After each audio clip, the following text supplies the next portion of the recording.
Ooh, it sure is cold today. I wonder how much heavier the snow's gonna get.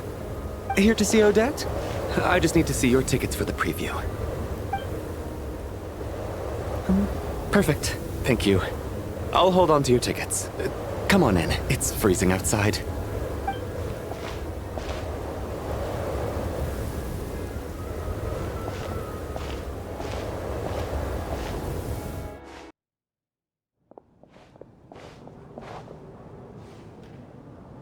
I think I'll leave the Lilac question until after the show's over.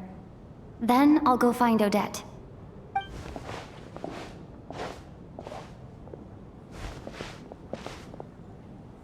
Child said he was originally going to come with Tonya, so I'm guessing Tonya's already here somewhere. Is there anyone here who looks like a Tonya? Let's see. It's a small audience. Makes sense for a preview. But wait, I do see some familiar faces. Mr. Chuganov's back again by the looks of it. Oh, and is that Mitya? And that Fatui officer, Valeri. Guess he must be playing cat and mouse with Mitya again. Oh no, it looks like the show's starting, and I still haven't found Tonya. Never mind. I'll just have to take a seat for now and see if I can catch her afterwards.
Members of the audience, I'm a staff member here at the theater. Today's performance was a very special one for us, as it marks the first attempt in a long time to revive the classic Snezhnayan ballet, Spirit Seeker. To commemorate this occasion, we would love to take a group photo of the cast, crew, and audience members present today. Could I kindly ask the audience to please come up onto the stage?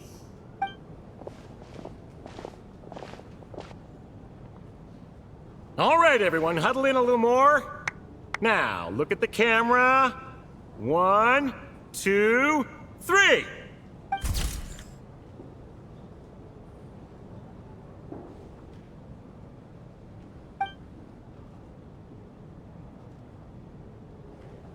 Are you quite satisfied, Mr. Energy Scientist? I rather hope you don't have any other escape plans to add to my workload today. What are you talking about, Sarge? This was simply my way of inviting you to watch Miss Odette's new show with me. And wasn't the performance spectacular? In the future, I heartily encourage you to take a leaf out of my book. Find some soul-nourishing pastimes to enrich your time outside of work. It was indeed a fine performance, but I must correct you on one point. This is not time outside of work. These are working hours. Working hours and non-working hours are just a social construct. Human technology can never advance if we're too rigid in our thinking, Sarge. May we leave now? Already? I mean, I was kinda hoping to soak up the atmosphere for a little longer, but... No? Okay, guess I'm pushing my luck. Didn't seem like too much to ask, but fair enough. Off we go then, Sarge. Back to the land of working hours. Lead the way. That has to be her. She's the only person in the audience around Tonya's age. Excuse me? Are you Tonya? Huh? Your brother's busy today, so I took his ticket. Don't worry about him. He's fine. Oh, okay. Sorry for the trouble. What's wrong? Are you sick? No, I'm fine. It's nothing. Maybe she caught a cold on the way here because of the weather?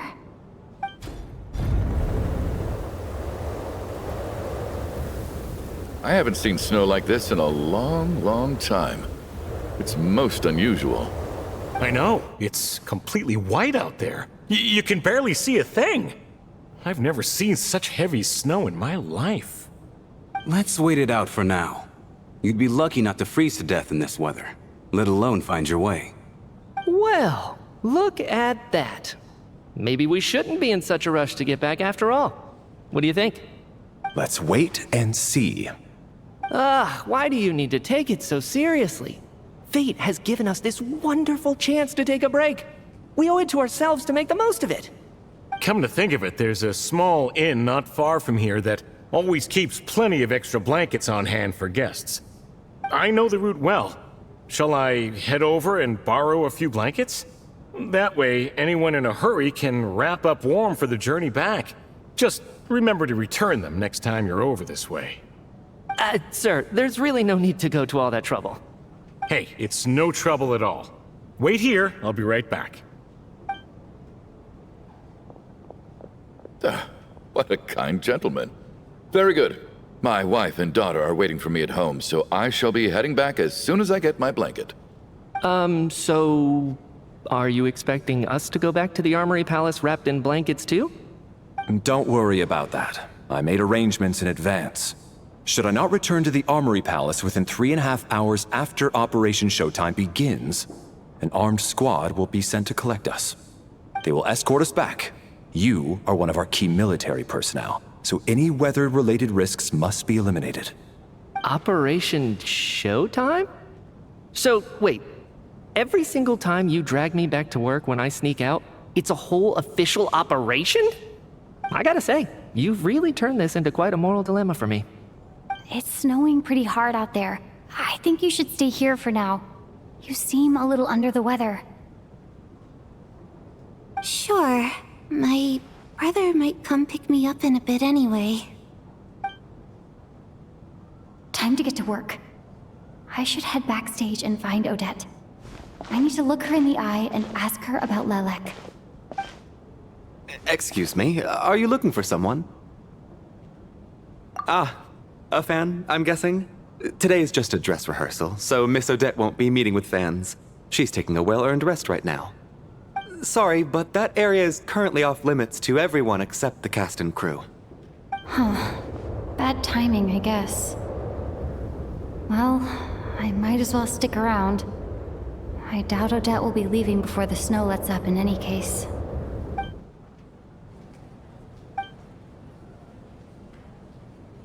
What happened to the gentleman who went to fetch the blankets? How has he still not returned? I was thinking the same thing. It's still snowing very hard. Do you think something might have happened to him?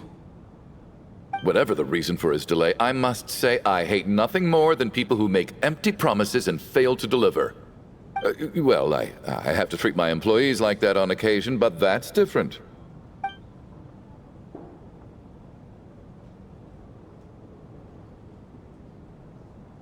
You seem anxious, Mr. Valeri. It's been nearly 4 hours since I left the armory. The army should have arrived to extract us by now. They know how much I despise tardiness and disrupted plans. There's simply no reason that they shouldn't have shown up by now, barring exceptional circumstances. Surely a snowstorm like this one counts as such. Few things in this world can stop the Snezhnayan army, Mr. Mitya. And a snowstorm is certainly not one of them. Why don't you go out and take a look? They might be right outside, waiting for your orders before they dare come in. An absurd hypothesis. I have no intention of leaving your side for even a moment until I have escorted you back to the Armory Palace. This doesn't look like an ordinary snowstorm to me. That guy who left earlier. It looked like he just vanished into thin air.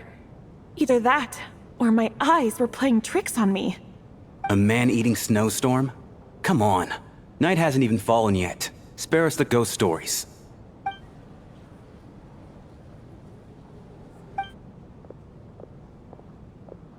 Traveler, didn't know you were coming today. How come you didn't say anything? Oh, right. I assumed you were looking for me and Vodinitsa. Odette's still backstage. Whoa, that's quite a snowstorm out there. I've been working backstage this whole time, so I didn't even notice. No wonder the audience hasn't left yet. Huh. Is weather like this rare even in Snezhnaya? Yeah, snow like this. I'm sure I've seen it out in the wild before, but never in the city. Actually, I take that back. I don't think I've seen snow this bad even in the wild. This is something else. It's not normal. If even Alosha thinks snow like this isn't normal, could it have anything to do with that monster people have been talking about? We can't stay cooped up here forever. Someone needs to go out and take a look. No need. I have plenty of experience with snowstorms. Besides, I work here while you're an audience member. I should be the one to do it.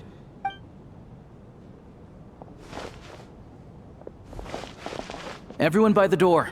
Careful not to let the snow soak into your shoes. In a snowstorm, you gotta look after your toes above all else. Heading out, my man? Be careful. I've been told the snowstorm eats people alive. Thanks for the advice. I am planning to be careful. I just want to take a quick look at the situation out there.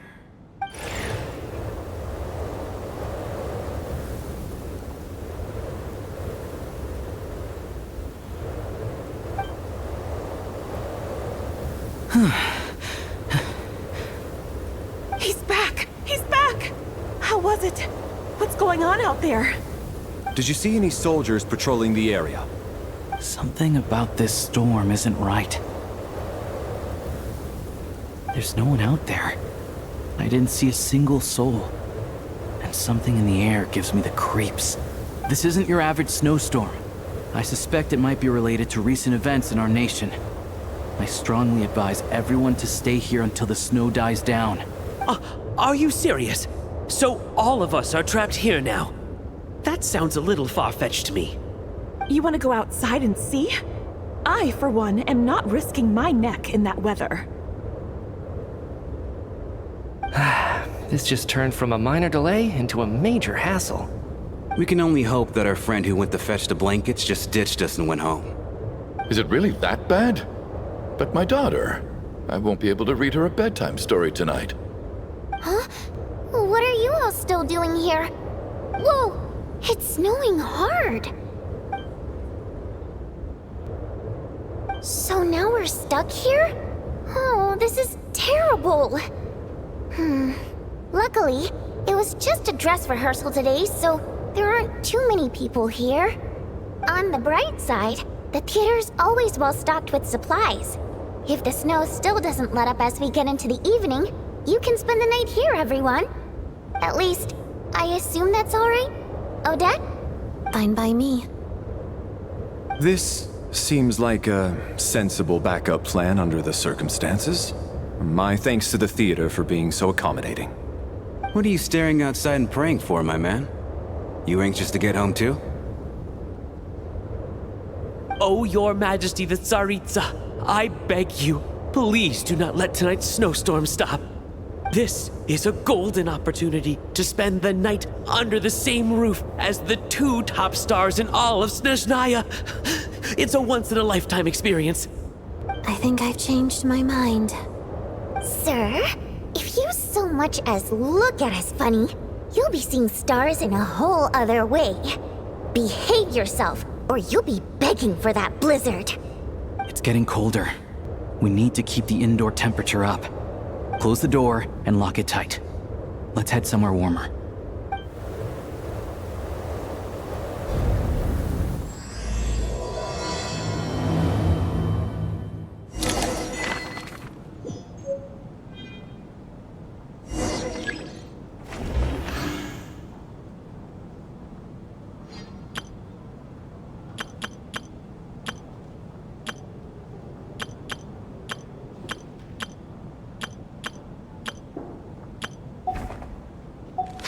And then there's the aristocrats. Easiest of all to deal with. You don't need to use any force whatsoever. All you have to do is show them the rope you plan to tie them up with. Do you know why? I don't. Do tell. Because nothing horrifies them more than the thought of a cheap, coarse rope leaving creases on their precious million Mora coat. They'll do whatever you ask to avoid that fate. Unexpected, but funny nonetheless. Tell me another one. Well, look at that. I got myself a new listener. Hey there. Let me introduce myself. The name's Shram, and I'm a mercenary. The kind that gets paid to do odd jobs for rich folks. And I am Chuganov, an entrepreneur. If my name is unfamiliar to you, you will no doubt have heard of my factory, the renowned Iskra manufacturing plant.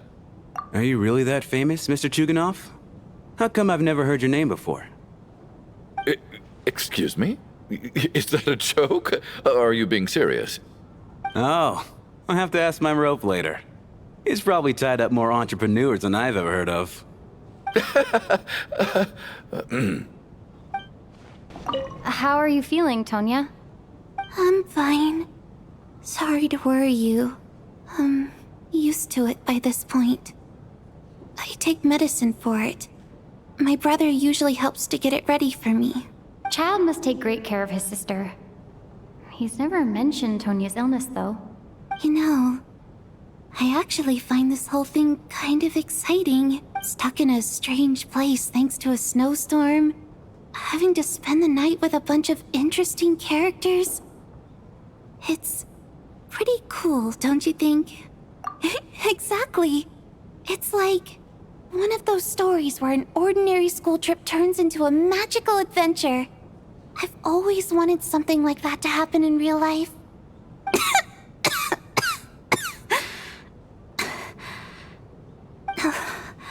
I'm fine, really. Just got a little overexcited. Look after yourself. Otherwise, your brother will come after me.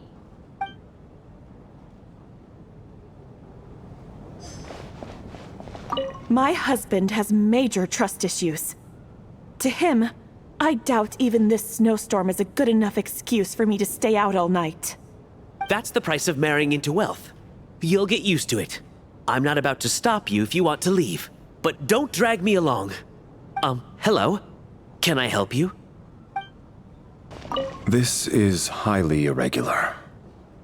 A delay of over an hour during an operation like this theoretically warrants a Harbinger-level response. I wonder what the issue is. The storm, or something else.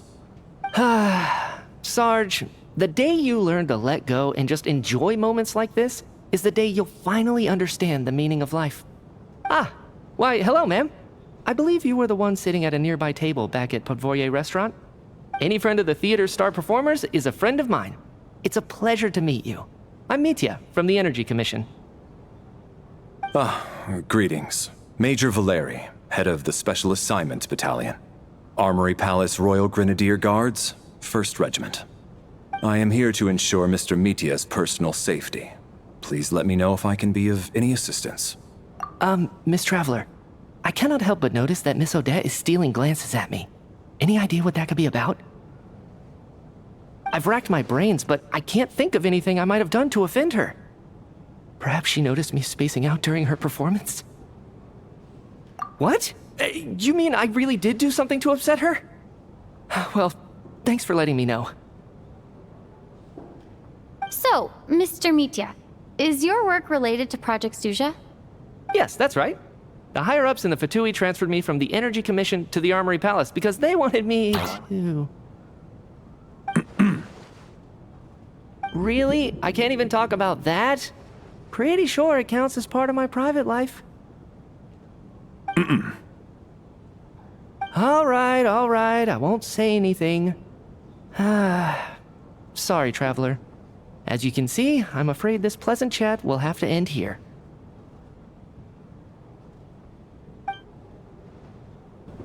I don't think it's ever been this lively backstage before. I didn't know you were coming today.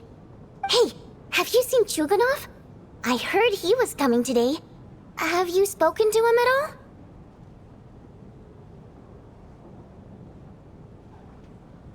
I'm with you. This could be just the chance we need. Yeah, I gotta figure out a way to coax some more intel out of him. I want to know why he suddenly changed his stance on Project Stuja. What exactly happened before the most recent VII vote? For the Rokad, or just out of personal interest? Shh!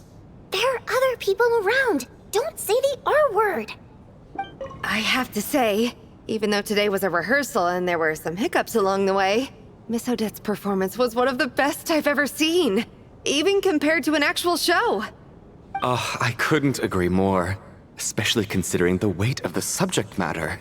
It takes a truly seasoned professional to do justice to a theme like love and regret. Do you think we were coming on too strong? Odette's ignoring us again. What about you? What did you think of today's performance? Huh. That's actually a more insightful critique than I was expecting. My mother would agree. She's always thought that was my biggest flaw. Maybe I need to work on making my facial expressions appear more natural. I'll make sure to save a ticket for you when the show's performance ready. This doesn't seem like the time or place to bring up the subject of Lelek. I need a chance to speak with her in private. So unfair. Talk about double standards. And now it looks like I've been spotted.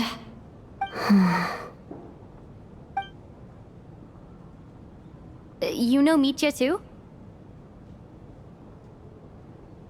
No, I don't. I just have a feeling that he might be dangerous.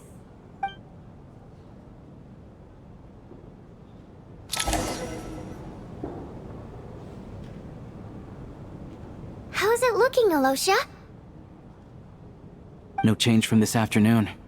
Heavy snow with no sign of slowing down. May I have your attention, please? The storm is unlikely to stop tonight, and it'll be even more dangerous outside at night than it was during the day. We at the theater owe everyone here a duty of care.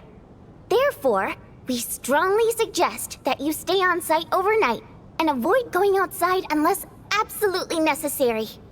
In a few short moments, we'll give you a tour of the theater's various quarters. You can choose to sleep in the VIP room, the office, or backstage. Or on the stage if you'd prefer. We won't mind. I'll pass on sleeping on the stage. What if the snow is stopped by tomorrow morning? The early birds in the audience might think we're part of some experimental new show. A drama about sleeping? That could be fun. Maybe we could come up with a title for the production. Not bad. Clear selling point at least. Could be a big hit. Anyone who doesn't wish to sleep on the stage, please follow me. I'll show you to the rooms.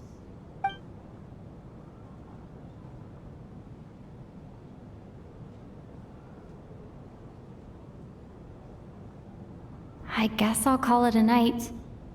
Though, I feel like I won't sleep very well without Paimon here. I'm sure she'll be worried that I haven't made it back yet. But as long as she looks out the window, she'll probably realize what's holding me up. I wonder if she's feeling any better yet? At least she hasn't been getting any worse. Still, I should try and get back first thing tomorrow morning.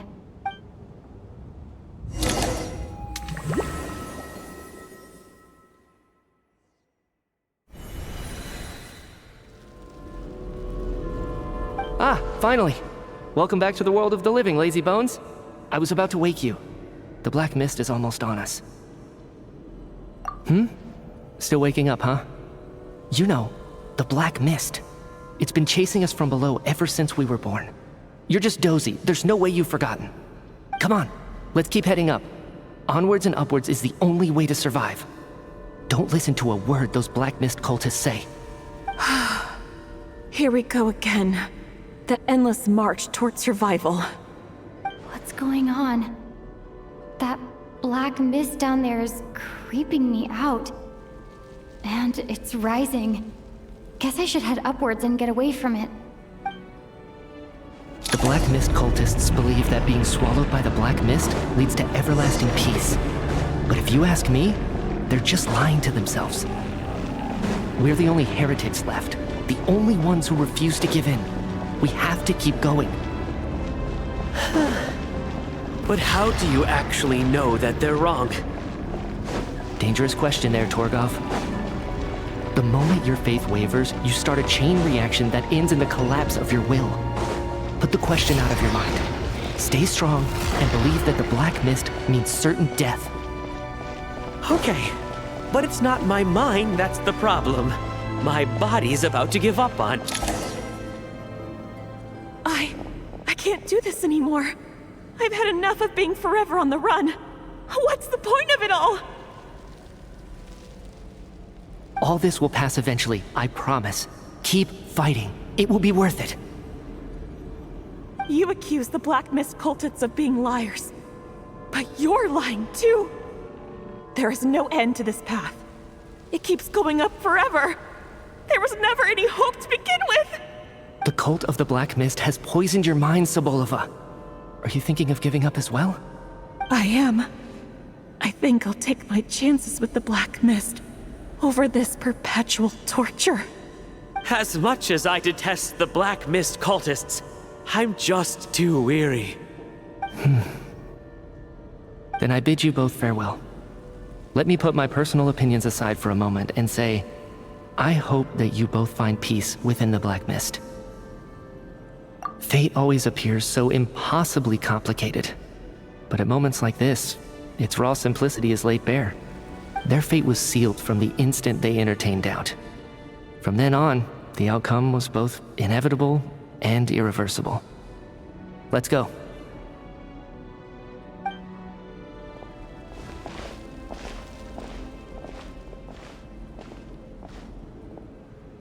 Torgov and Sobolova are gone. I never thought the day would come when even they would be swallowed by the Black Mist. It's just you and me now. Yes, it looks like it's satisfied. For now. This happens from time to time. But it won't be long before the Black Mist starts chasing survivors once again. No one knows how to stop its advance for good. Well, we should make the most of the precious moments of rest that those two bought for us. Huh? Are you really that sleepy, traveler?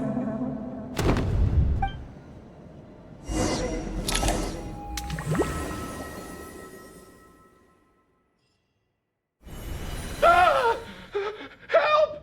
Somebody, come quick! What is it, Tuganov? What's wrong? Huh? Is it morning already? What's all the commotion? Sounds like it's coming from next door. I should check and see what's going on.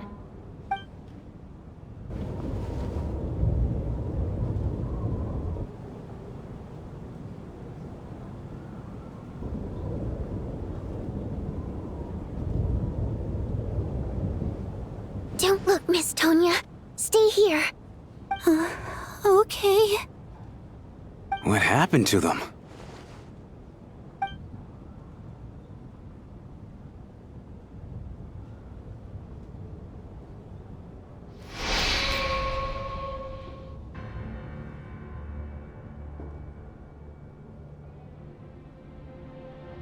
These two people have passed away.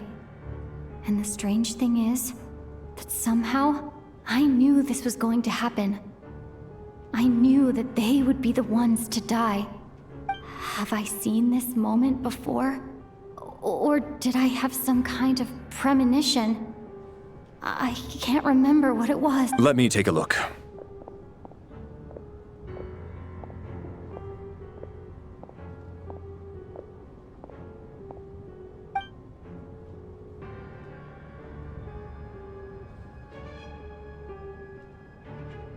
No vital signs in either of them.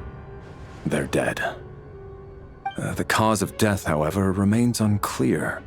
No wounds on the bodies, no signs of a struggle, and no skin discoloration caused by the buildup of toxins. But just last night, they were chatting and joking away. This is so sudden. Could they have had pre-existing medical conditions? Even then, the odds of them both dying of sudden complications on the same night are extremely low. It's hard to believe that they died of natural causes. Nor does this appear to be a suicide. Who was the first to discover the bodies? It was me. But these deaths have nothing to do with me, officer. I got up early because I wanted to see if the snow had stopped. Then I noticed that the door to this room was open, and it looked like there was a man and woman inside. I just went over to see what was going on. I had no idea they were... I can corroborate this. I was doing my morning exercises near the stage. When I saw Mr. Chuganov heading this way, I followed him. I can also confirm that I didn't see a single person approach that room before him. The snowstorm was raging all night, and it's still going now. There's no way someone could have come in from outside, correct? You mean an intruder? No, not possible. I slept by the door last night as a precaution. There's no way I wouldn't have noticed if anyone had tried to open it. Everyone, split into pairs and search the theater for anyone in hiding or any signs of suspicious activity. I'll follow up with a full search of my own shortly. Go. There is no time to waste.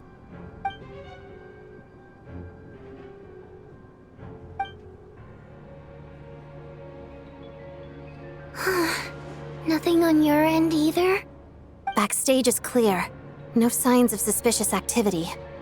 We checked the basement. Also clear. I don't think there's anywhere here that a living person could hide. Are we certain that the theater doesn't have a back door? Or any tunnel or passageway wide enough for a person to fit through? No, there's nothing like that. If people were sneaking in through some secret tunnel to avoid buying a ticket, we'd have sealed it off ages ago. I also checked the windows. All of them are locked from the inside, and there's no sign of anyone entering or leaving. It sounds like we can safely rule out the intruder theory. If anyone came in during the night in this weather, there'd be no way for them to avoid leaving footprints or water stains. This can only mean one thing.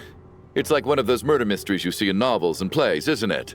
The ones where the killer is one of us. We can't quite jump to that conclusion just yet. Could he be right? It's hard to imagine something like that happening in real life. Set in a theater during a snowstorm, a murder takes place and the killer is among us. It's such a classic trope that it seems unbelievable. Looking at who the killer targeted and the clean entry and exit, it all adds up. I know what this is. It's obvious now that I think about it. What is? What have you figured out? Both victims were wealthy, well-known local merchants. And the door was deliberately left open so I would discover the bodies and witness the crime scene first thing in the morning. Such ruthless methods. This was your doing, wasn't it, Lelik? Lelik? You mean Lelik is among us? And he's the killer? Lelik. I know this code name. Member of the Rokot, anti-Project Stuja. Always works alone. I've read the case files at the Armory Palace. Walk me through your reasoning, Mr. Chuganov. What do you know about Lelik?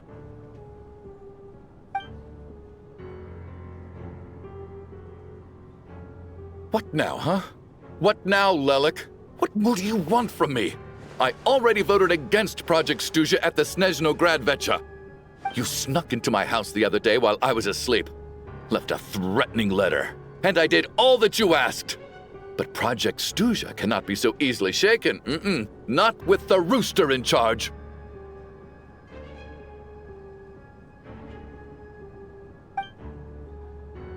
So he really was threatened by Lelik. That makes sense. And now you're resorting to murder to threaten me. Isn't that right? I knew it.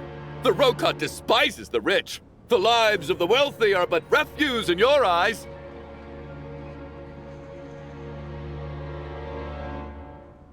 Show yourself! Which one of you is Lelik, Tell me!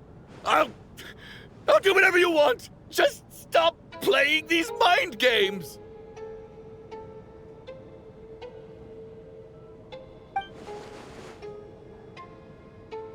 Was this really Lelek's doing? Would Odette really do something like this?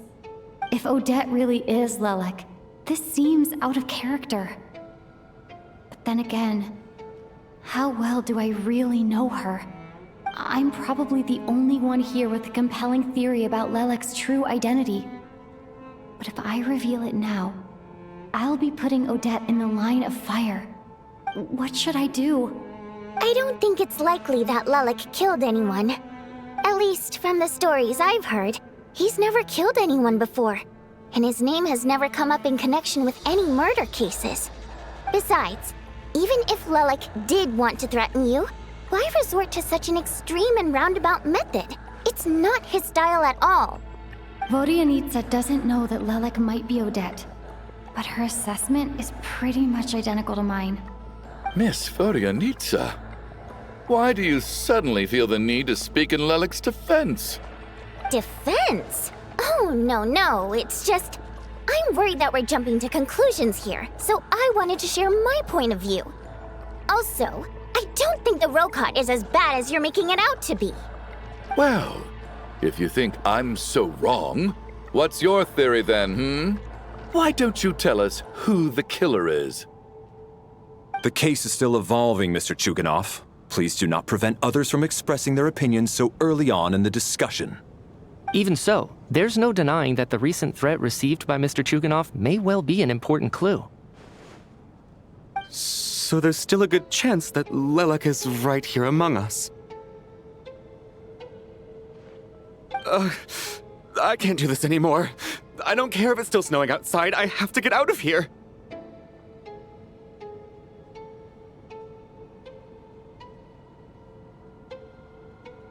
Whoa, take a beat. We all know it's far too dangerous out there. Even the soldiers couldn't get to us. Go out that door, and you might not live to tell the tale. And whoever this Lelek is, they're surely not going to murder anyone in broad daylight. Be sensible, my man. You're safer inside. As much as I regret having to say this, I'd like everyone to cooperate and refrain from exiting the premises until further notice. Because as things stand, every one of us is now a suspect. Unless anyone has further information to share, let's adjourn for now. Feel free to keep searching for clues, but make sure you don't go off alone. You're right, that was my bad. It was a knee-jerk reaction. I didn't think it through. Luckily, no one suspected my identity. Oh, phew. It's just you. I thought someone was eavesdropping. Since Vodianitsa and I were on the same page earlier, I think I should share my thoughts with the Rokot members first.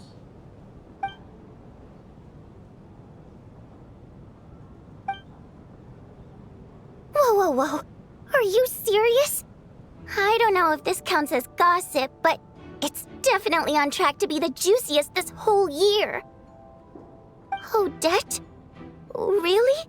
Odette? Oh god, how dumb does this make me look? Lelek has been right under my nose this whole time, and I didn't notice a thing. Actually, it's exactly what you'd expect. Sometimes, hiding in plain sight is the best strategy.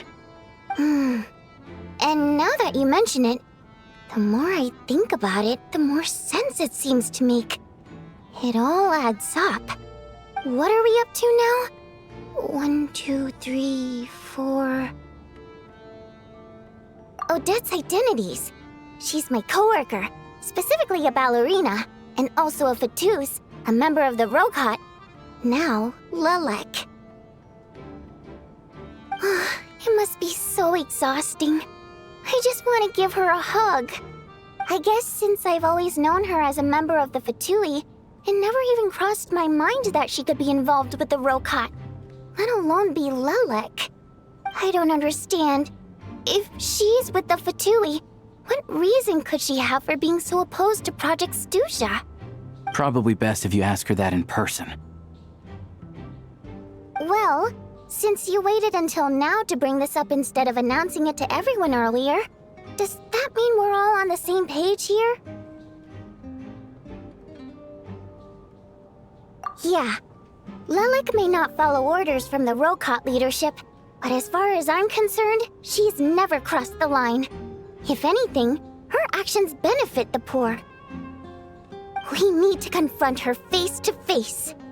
Do you think she'd really admit to being Lelek? I don't know. we'll have to see how it goes. For now, we'll work on the assumption that she didn't kill anyone, and see how much she's willing to tell us.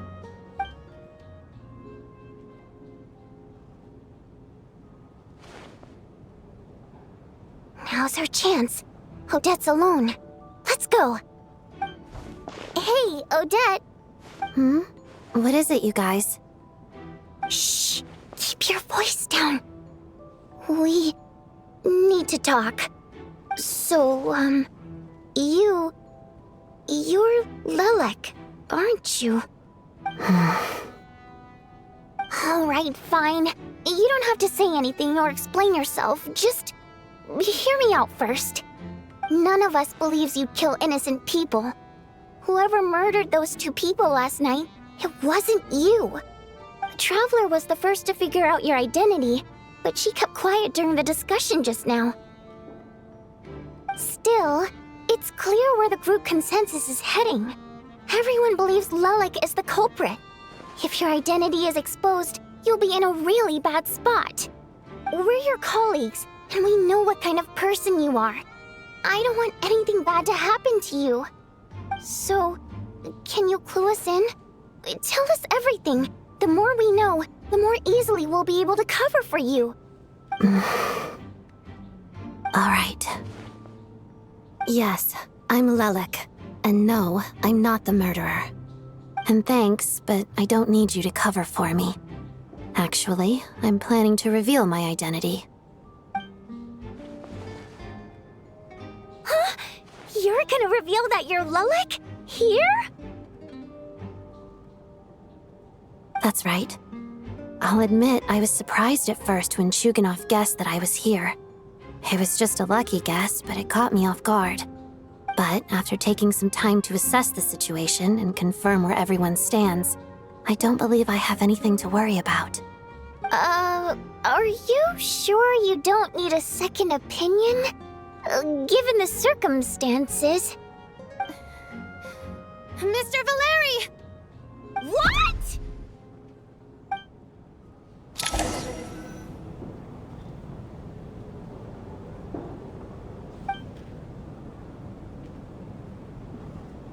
So...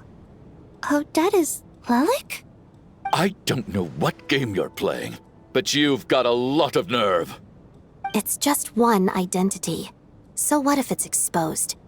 I can disappear and adopt a new identity anytime I please. I made my peace with this when I chose to become Lilac.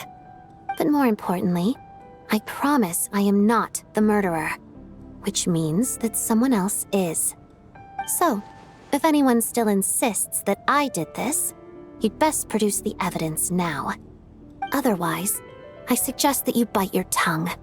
Because if you really believe I killed 2 people without making a sound or leaving a trace, pointing fingers at me would surely only make you my next target. Is this really the truth, Miss Odette? That's confidence, all right. I believe you. A real no-nonsense attitude. I can see why Marionette said that she's on track to inherit the title of the Fair Lady. Are you seriously buying this? Hey, officer! She just admitted to being Lilac. Aren't you going to do something about this? I do have one question, Miss Odette. Why have you chosen this moment to come forward and reveal your identity?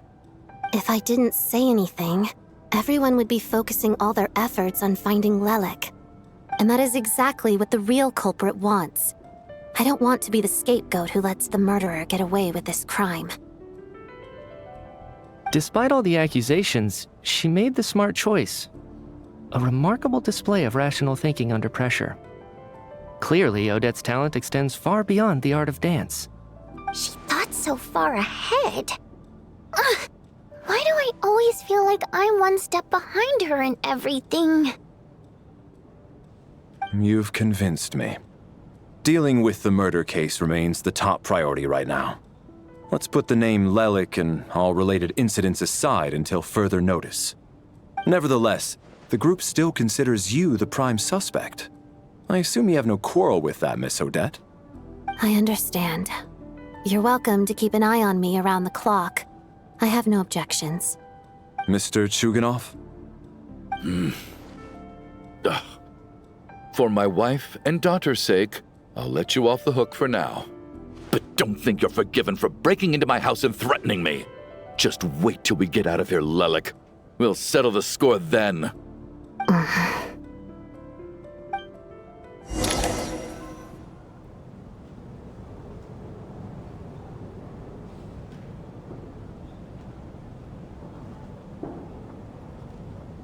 Good work, Lelik guard team. And Lelik too. Here, have some hot water. Turns out Valeri knew about my exploits, so now I've been told I have to guard Lelek with him. Shouldn't you be facing my way if you're guarding me? At the moment, it looks more like you're my bodyguards. If the true culprit is indeed still at large, as you have claimed, we must keep our guard up against them also. Don't worry, Tonya. We'll get through this. Once the snow stops, the officials will step in. The investigation will get easier, and then we'll be safe. But once the snow stops, won't everyone just leave? You're gonna miss us, huh? Well, some of us work at the theaters, so we'll still be here. I'll even give you a special backstage pass. Really, Miss Vodyanitsa?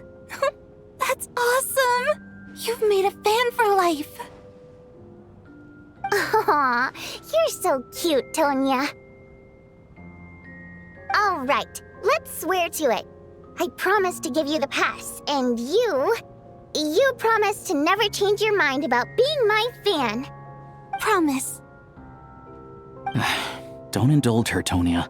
You don't have to swear an oath over things like that. You really do get carried away sometimes, don't you, Miss Vodyanitsa? Hey, mind your own business.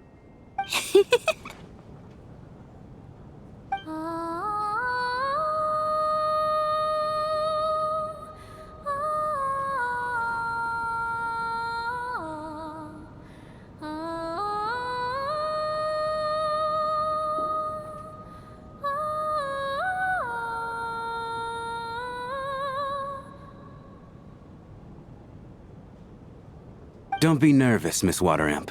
Everyone's here. There's nothing to be afraid of. Excuse me? Do I look nervous? Don't be ridiculous. No. You sound nervous, lass. Oh. Wait, but how... Okay, plenty of people know that I'm a water imp, but still... How come you understand our primary mode of expression? Primary mode of expression. I've not come across that concept before. Do enlighten me, Vodyanitsa. Well, it's just... We water imps tend to communicate our emotions to each other by singing, rather than facial expressions. The emotions we convey through song take precedence over our facial expressions. So, we think of it as our primary mode of expression. I'm impressed, Shram. I didn't take you for a man of culture, but you're clearly rather learned. It's not about being cultured or not. The thing is, this mode of expression can usually only be understood by other water imps. It's not a simple case of a song sounding happy or sad. And yet, you're clearly human, Mr. Shram. It's really not the big deal you're making it out to be. I think I just have a knack for it. Plus, I have a... very close friend who's a water imp. A delightful lady. But keep that a secret. Anyway, we spent so much time together that before I knew it, I noticed I could understand her expressions. Oh, I guess that makes sense. Still, the fact that you have a water imp friend is even more surprising. I'd better watch what I'm singing when I'm around you from now on. Hey, what are you implying? You're not secretly insulting the audience in your songs, are you? Heavens, why would I do a thing like that? It's getting late. We should discuss our sleeping arrangements for tonight. To guard against the killer, someone needs to keep watch. I suggest that we don't sleep in separate quarters tonight. It will be safer if we all stay together. As long as someone keeps an eye on Lelik, I'm quite sure we won't have any trouble. Are you saying that you wish to bet your life on Miss Odette being the killer? Nonsense. Of course not. Then I propose the following arrangement for tonight. The Traveler, Odette, and I will form the Night Watch. We'll sleep in shifts, but 2 of us must be awake at any given time. An excellent idea. This allows us to handle the Night Watch while also keeping an eye on Lelik. Meanwhile, the rule of taking shifts in pairs resolves the other issue. Namely that we can't necessarily trust the Traveler or Valeri either. I expect that plan took you quite some time to come up with, didn't it? Actually, our field combat manual outlines a similar approach. Although the scenario there involves guarding prisoners overnight during field operations. That being said, I must clarify that I harbor no disrespect towards you personally, Miss Odette. In fact, Lelik's numerous covert operations make fine textbook examples for military agents. I care less about respect and more about the fact that you just robbed me of 2/3 of my sleep tonight. I'm calling dibs on being the first to rest. Good night.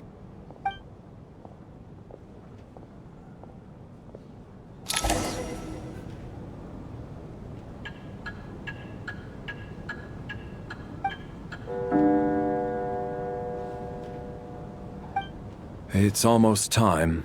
We should wake Odette. How are you faring? Oh, not going to argue with that. I'll take a quick nap. If you start to feel sleepy, wake me up anytime. It's finally time for Odette and I to share the Night Watch. I should wake her up.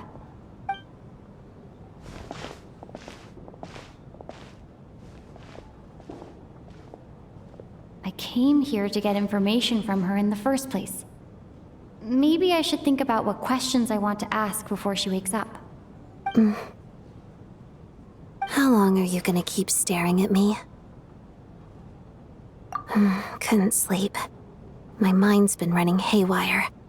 Plus, there's something I've been meaning to talk to you about. I had a hunch that you wanted a conversation too. Let's take this chance to clear the air, shall we?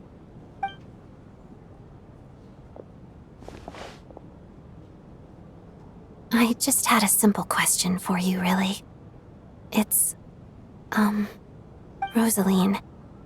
In her final moments, did she have any last words or anything? I see.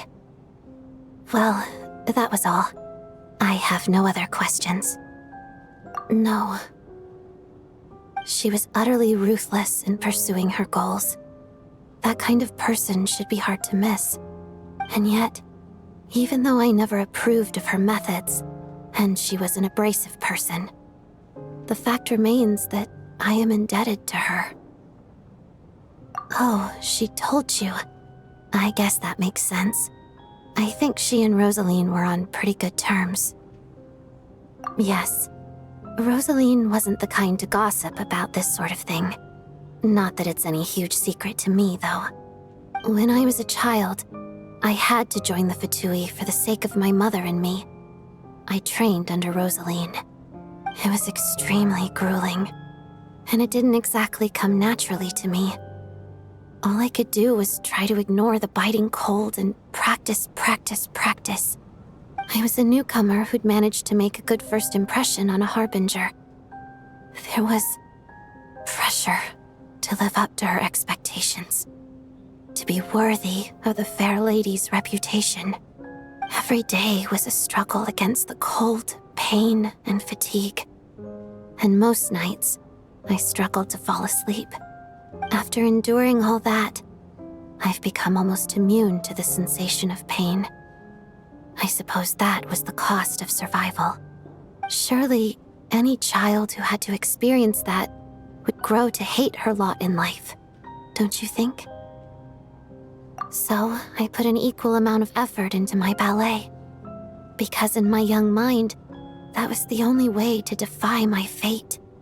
It was my way of telling her, the Fatui's demands and your expectations of me are not what I wish for.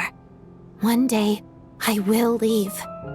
I think she probably blamed my poor performance in training on my passion for ballet. She knew my heart wasn't in it. One time, when I was secretly practicing a dance at night, she suddenly showed up. I knew she was there to catch me red-handed. I told her, "You don't deserve to watch the dance I learned from my mother." She looked stunned. I guess she was surprised that I lashed out first, before she had the chance. But strangely enough, on that occasion, she wasn't fierce with me like she was during training. Instead, she fell silent for a moment, and then left. After that, she never interfered with my dancing or asked me how it was going. She never came to watch me dance again either. Not even once. She was. But even now, whenever I take out this core Ignis, I can't help but think of that night. Of the look on her face. Sort of. Although gift might be too kind a term. This is her flame sealed within ice. A symbol of her favor, yes, but also her way of keeping an eye on people. She knew the location of every piece of core Ignis. If any recipient started acting suspiciously, she'd be on to them immediately. Trust her to make even a mark of approval feel suffocating. So, when news of Rosaline's death reached Snezhnaya, many people immediately crushed their core Ignis. It gave them a profound sense of relief, like they'd broken free from her shackles. But I kept mine. With my sensitivity to pain being as dull as it is, the warmth from this core Ignis is one of the few things I can still feel clearly.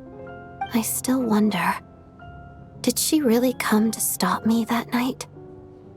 I wasn't sure, but I was scared, so I said some really awful things. I guess she didn't leave anything behind. Not that I expected her to. It's fine. It's just a bit of a shame that we couldn't settle our differences before the end. She did. Are you sure she was talking about this event?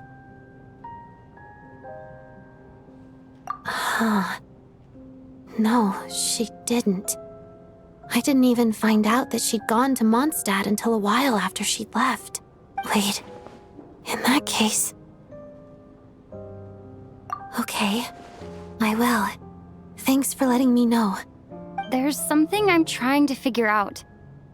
I'm beginning to suspect that Paimon's mystery illness is being caused by the energy research behind Project Stuja. Paimon's very important to me, so I have to get to the bottom of this. I figured that since you're Lelek, you might know something about all this.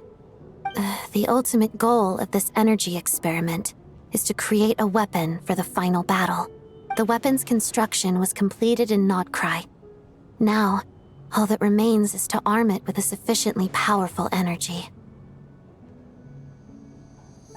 Yes, the weapon's development and all the related experiments are overseen by Lord Piero, the Jester, and the lab is located deep within the Armory Palace. I'm not sure why this experiment would be making Paimon feel unwell, though. The best way to get to the bottom of it would be to go there in person. Once we get out of here, I'll help you apply for an entry permit. And I'm hardly the organization's proudest member, as you know. You answered my question about Rosaline. I want to do you a favor in return. It's that simple.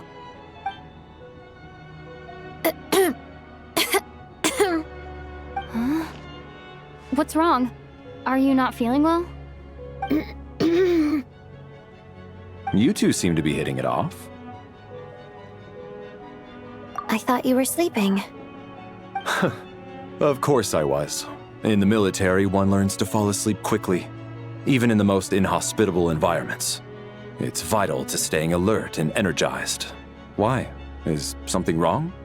Even if he was awake, he can't have overheard us, right? Well, thank you both for keeping watch. Traveler, I'll take over for now. It's your turn to get some sleep. Sure.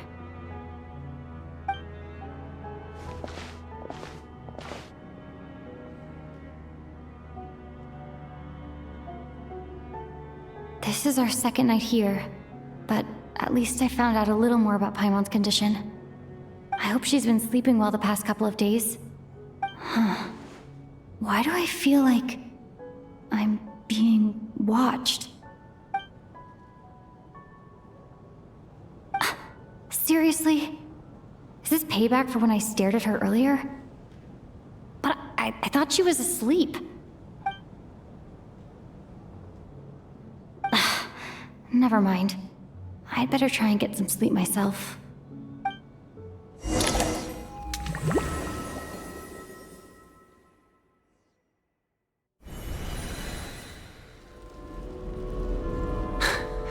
Hey, what are you spacing out for? Are you reaching your limit too? How long have we been walking for? Do you remember? Time's lost all meaning. Ever since we noticed that thing above our heads. What was it called again? A star key? Or key star? Anyway, the person who named it was swallowed by the black mist. Whatever it's called, ever since we noticed it, we've been walking up and up, hoping that as long as we reach it, we can find a way out of this place. But it seems like no matter how far we walk, we never get any closer. Well, we've come this far. You never know.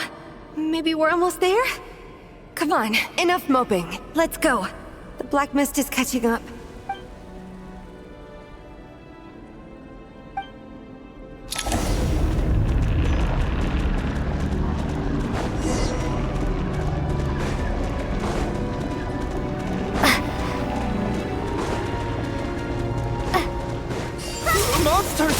Watch out!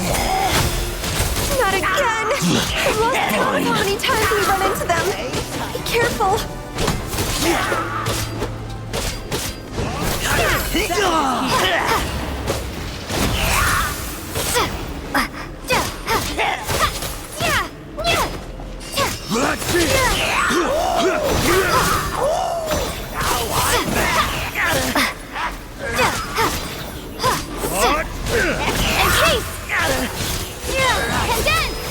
Shut up!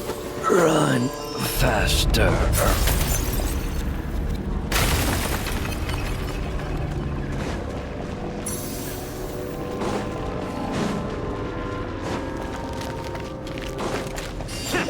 Here they come again! Get ready! You wanna fight? Let's go!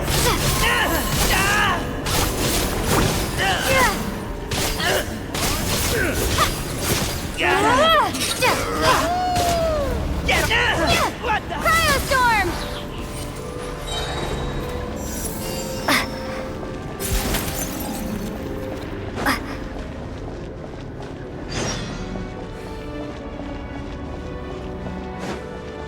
Monsters ahead of us, the black mist behind us.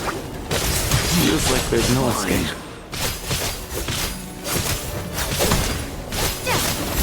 Shut up! Run faster. Back up here!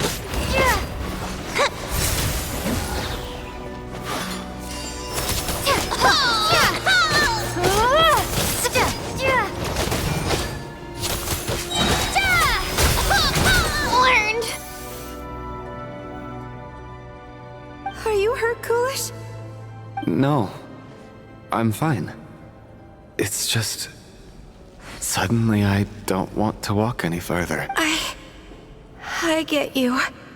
In fact, I reached my limit a long time ago. Sometimes it feels like there's hope where there shouldn't be. Yeah. The hope that the star gives us is the only thing keeping us going. But I'm not sure it's real at all. It may just be a collective illusion. Otherwise, why would it always be out of reach? We know you mean well, but you're only saying that to try and encourage us to keep going, aren't you? Thank you, friend. But enough is enough. Please don't give me any more false hope. Hope is poison in this place. You're going to continue, aren't you? I admire that. I've given up, but I wish you the best. May there come a day that you catch up to the star and leave this godforsaken place.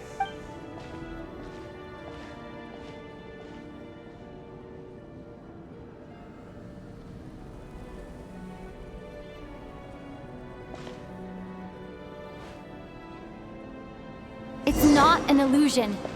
We really are getting closer to the star.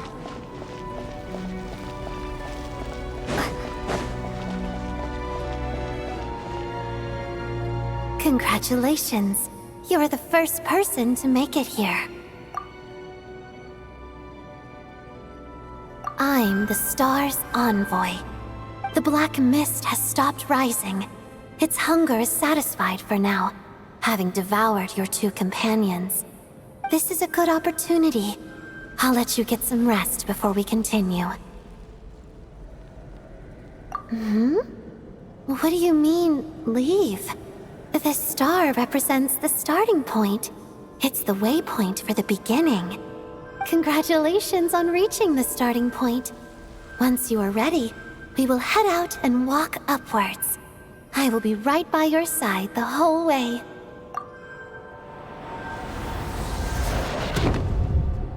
Huh? What's wrong?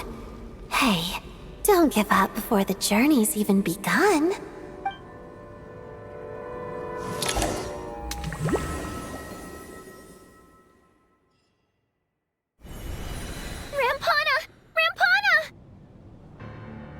Is that Vodyanitsa's voice?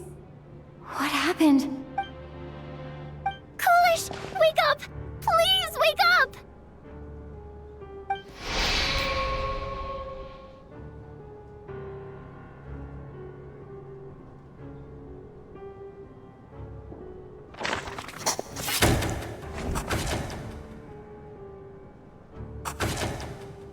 The situation is identical to that of the two casualties yesterday. We cannot ascertain the cause of death. At least there are some elements that we can rule out this time. They slept on the stage with everyone else. So I suppose the surrounding environment can't be a relevant variable. Rampana. Coolish. Weren't some of us keeping watch last night? 3 of us, in fact. How could you not notice something was wrong? I'm as confused as you are. Certainly nothing unusual happened on my watch. Likewise, and from what I've observed so far, both Miss Odette and the Traveler can be trusted. To be honest, I didn't get a wink of sleep last night. I couldn't help but think I was the target, so I just laid there with my eyes closed. I heard the Traveler and Lelik chatting, but otherwise I don't recall hearing any commotion during the night. Me too. I didn't want to wake everyone up, so I was concentrating hard, trying not to cough. I hardly slept at all. If anything had happened, I'm sure I would have noticed. Then, what could possibly be causing this? Once was bad enough. I can't believe it happened again. I worked closely with Rampana and Coolish for so long. I never imagined that one day they'd... And on the stage of all places... Vodyanitsa. 4 victims in just 2 days, and we still don't have a single lead. I need to get to the bottom of this as soon as possible. And above all, keep Tonya safe. I'd never be able to look Child in the eye again otherwise. Still snowing? Yes, I just checked. Still no sign of anyone outside either. So we only have ourselves to rely on. If you ask me, this killer can clearly strike whenever they please. The Night Watch was a useless endeavor from the start. Lelik must be an expert in poisoning. Clearly she used some poison that can't be detected on the corpse. Here we go again. Listen, I was already thinking to myself last night, was Lelik's reason for revealing her identity the real story? Well, now I have my answer. It most certainly was not. She's been playing us for fools. You get off on this, don't you? Revealing your identity, only to carry on with your killing spree? That's a hideous thought. One that only a hideous mind like yours could dream up. How dare you! That's enough! Yesterday, you named Lelik as a suspect because the victims were both wealthy merchants. Lelik might have had a motive then, but today's victims were just ordinary people. Not to mention that they were colleagues of Odette and mine. What reason would she have to murder them? Let me guess. Just to scare you? Who knows? Maybe you don't know her as well as you think. I implore you all to ask yourselves, how many people are there really in this world that have what it takes to kill another person? Not many, I'd wager. Lelik is well known to be a ruthless operator, and now she has revealed her identity. How could it be any more obvious? Everything you've said so far is still just conjecture, which doesn't constitute a concrete lead. You need to back up your claims with some evidence. How can you defend her, officer? What did she say to you while you were on night watch? Maybe I shouldn't be so surprised. You military types are always colluding with criminals to target the rich.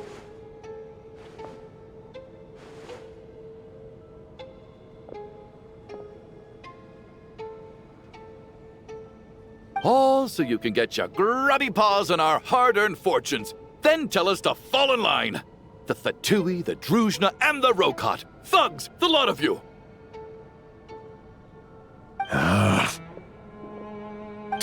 Don't you dare!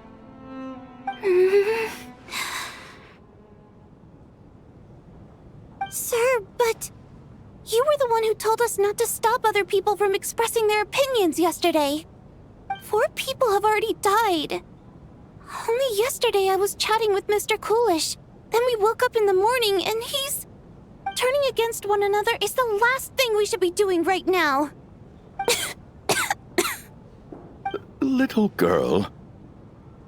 Even if Mr. Chuganov is a puffed-up, pig-headed windbag who doesn't have a clue what he's talking about, he's still one of the victims here, isn't he?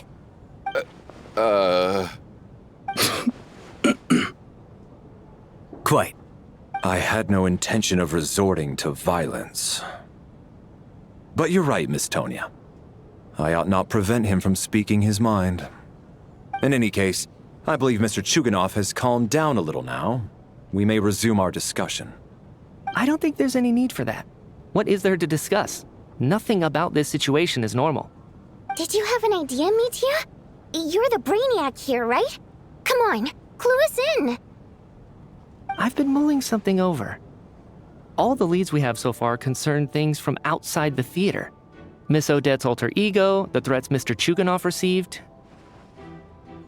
But then there's the 2 double murder crime scenes themselves, which have given us absolutely nothing to go on whatsoever. That's highly unusual. Even with the most careful killers, there's always some evidence left behind. So what are you suggesting? I think this could be a supernatural event. It isn't characteristic of human-on-human homicide at all. Correct me if I'm wrong, but aren't you supposed to be a scientist? That doesn't sound like a conclusion someone like you is supposed to make. I got into scientific research because of my insatiable curiosity. But if the present situation defies all known scientific explanations, I don't mind shifting my curiosity toward the paranormal instead. Now that you mention it, I remember when I first came to the theater. I heard rumors about this place being haunted.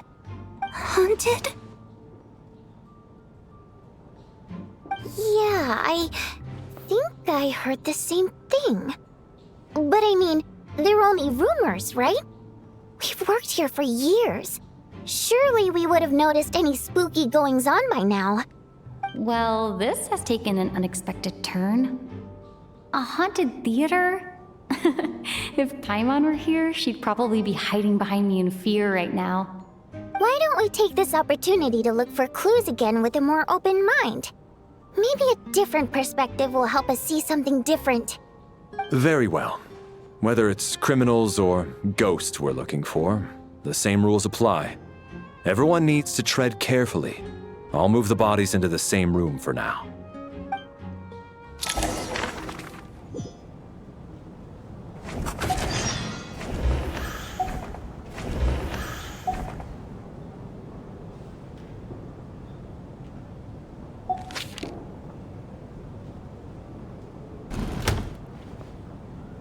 Valeri, come take a look at this. You too, Traveler. Some sort of notebook. What is it for? It's the on-duty logbook for the theater. Kulish was the main person to use it. He mostly used it to record any unusual incidents during a show, audience numbers, exit times, and so on. Yes, he'd always have this logbook with him when he checked tickets at the entrance. This should confirm a lot of key details about the recent show. So, you find anything unusual? Yes. The number of people. I've checked and double-checked, but the numbers just don't match what's recorded in the logbook. Apparently, we have an extra person among us. Are we certain that logbook is accurate? Could someone have sneaked in without buying a ticket or something? Unlikely. Kulish took his duties very seriously. I've rarely seen any errors in his work. Not to mention that this was a dress rehearsal, meaning smaller audience numbers and tighter ticket restrictions than usual. Everything would have been well within his control. We no longer have our tickets with us, do we? They got collected on entry. I assume there's no way we can check them again. Unfortunately not. The theater recycles tickets. Once people are in the door, they don't tend to leave until the show ends, so we collect the tickets at the point of entry. Still, I'm inclined to believe that this discrepancy in the head count is significant somehow. Did an extra person just materialize out of thin air? Ah, Traveler. Since you're here, come take a look at this. Alosha found it. We're both curious to hear your perspective. It appears to be an investigation report. And the focus of the investigation was the rumors of haunting we heard about earlier.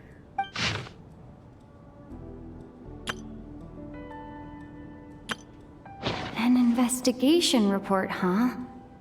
Looks quite old. Huh. This person's name looks to be of Sumeru origin to me. Was the investigator from Sumeru? The theater manager must have hired an investigator once specifically to look into this issue. But it doesn't look like anyone ever looked at the report. Presumably, the manager wanted to know if the supposed haunting was dangerous, while also being fearful of word getting out in case it affected the theater's business. Anyway, the bottom line is, the haunting is actually real after all. It's caused by an obstruction in the ley lines. Is there any chance this is the key to finally making some progress with the murder cases? Leyline problems are pretty unexceptional to me by this point. And while it certainly offers an explanation for the ghosts, it's hard to imagine what connection it could have to these two murder cases. Some of the language that appears at the very end of the report caught my eye. Angel civilization, leyline renovation? My area of research doesn't touch on any of that, so it's completely outside of my wheelhouse. Huh? A piece of paper just fell out from the report. It landed right by your feet.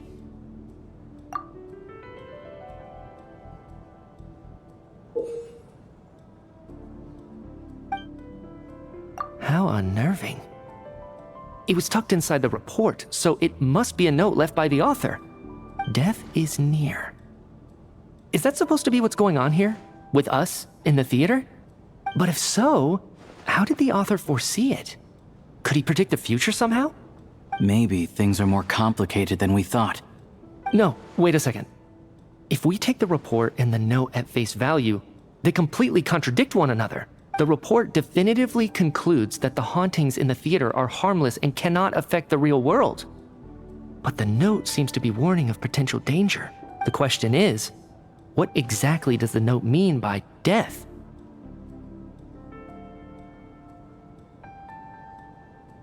The various ways we could interpret this keyword lead in completely different directions.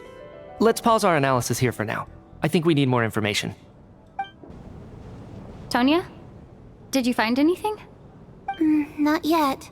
Still looking. So... Are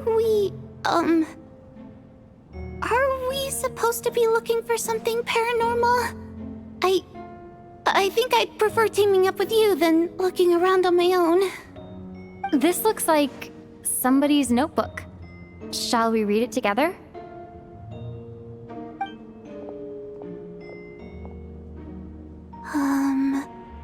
Well, it doesn't look scary or anything. So I guess it should be fine. Alright, let's read it together.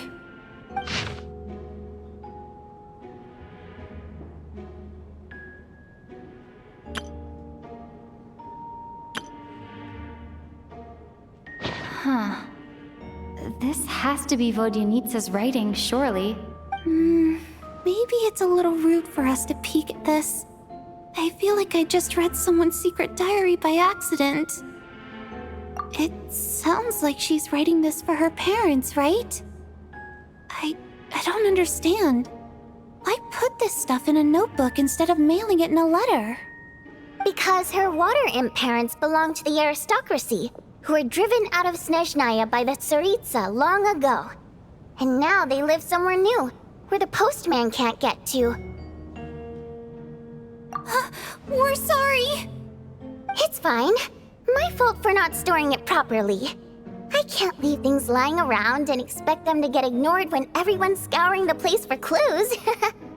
Alright, give me my notebook back. I'll take over the investigation in this room.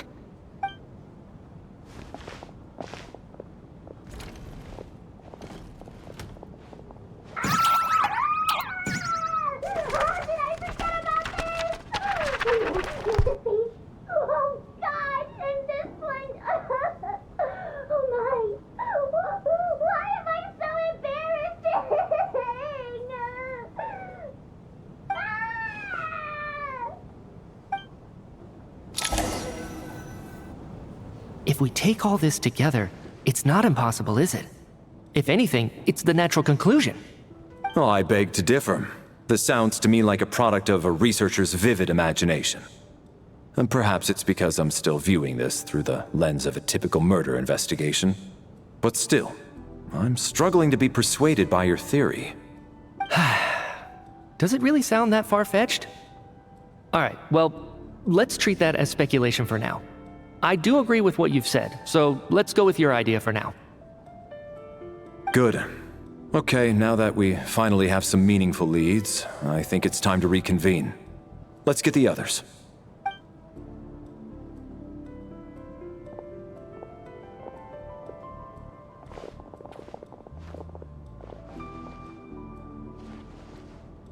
So, that's about everything we've discovered so far.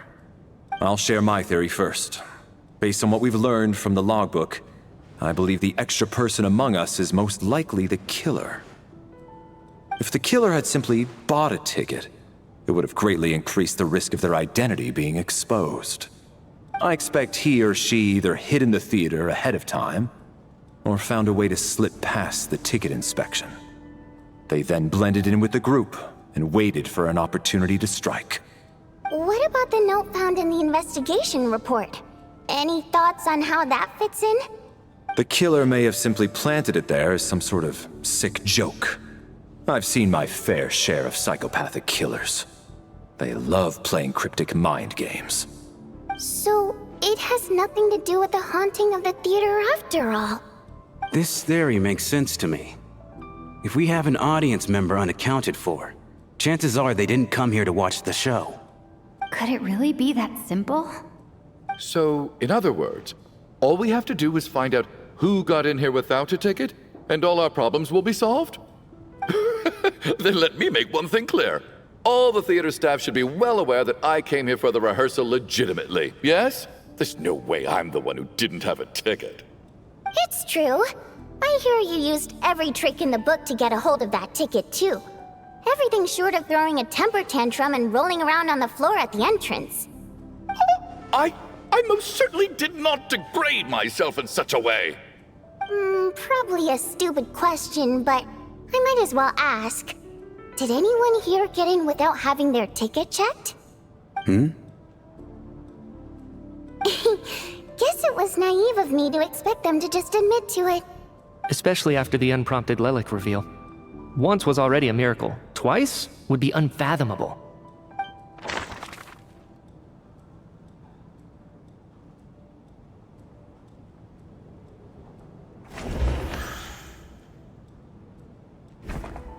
I don't believe any of us here knew Shram before all this. Mr. Shram, did you really go through the ticket inspection to get in here? Huh? Me? Why am I being singled out, my friend? Do I seem that suspicious? It's not that you stand out as suspicious, more that everyone else has been ruled out as trustworthy. Okay. Well, we spent the best part of 2 days together now, so I'm sure you can all tell what kind of person I am. I'm a true gentleman. I never dream of doing something like sneaking to the theater without a ticket. Yeah, I have no doubt that you're a good person. But the problem is, none of us here actually know you, so no one can say for sure that you are who you claim to be. Although, actually, what was it you said last night? Yeah, you're friends with that water imp, which is why you understand our primary mode of expression. Last time I checked, there were barely any of us remaining in Snezhnaya, since most of the water imps left. Could you tell me a little bit more about your friend? There's a good chance I actually know her. And I suppose it's also kind of a way for everyone else to get to know you a little better.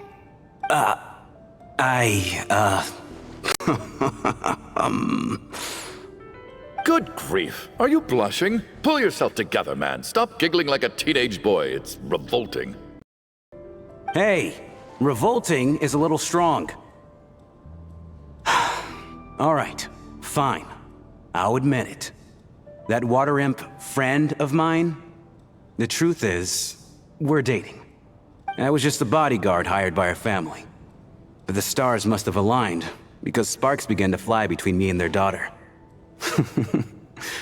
Never in my wildest dreams did I think I'd get so lucky. We don't need details. Just get to the point. Okay. I'm just a little hesitant to reveal her name, that's all. You know how it is. These are delicate times. Even with me to protect her.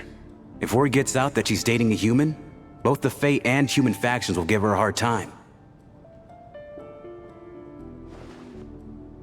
Really? Wait, no. That can't be. Huh? Shram, what the devil are you talking about?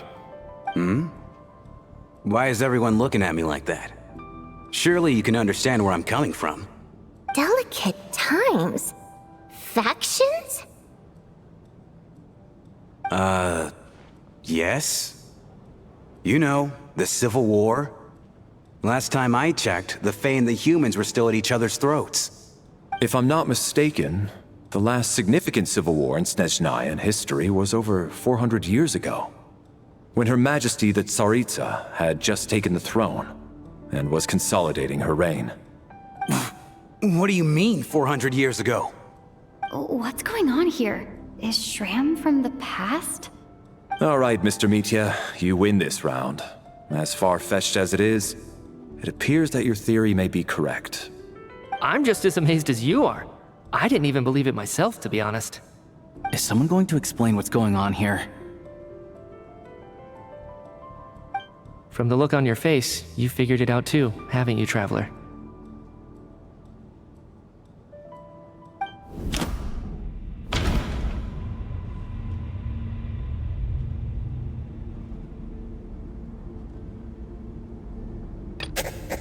That seems to be the case.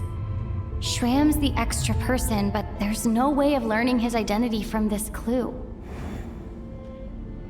The theater's ley lines have been modified to block souls within its grounds from returning to them. Some souls can even wander this place forever. Mr. Shram's statement proves he's from hundreds of years ago. And according to the investigation report on the theater hauntings, Mr. Schramm is very likely a lost soul wandering the theater.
For some unknown reason, the soul that has been wandering the theater due to the leyline issues has joined our group and blended in. Yeah, that must be the immediate reason why the ticket count doesn't match the number of people present.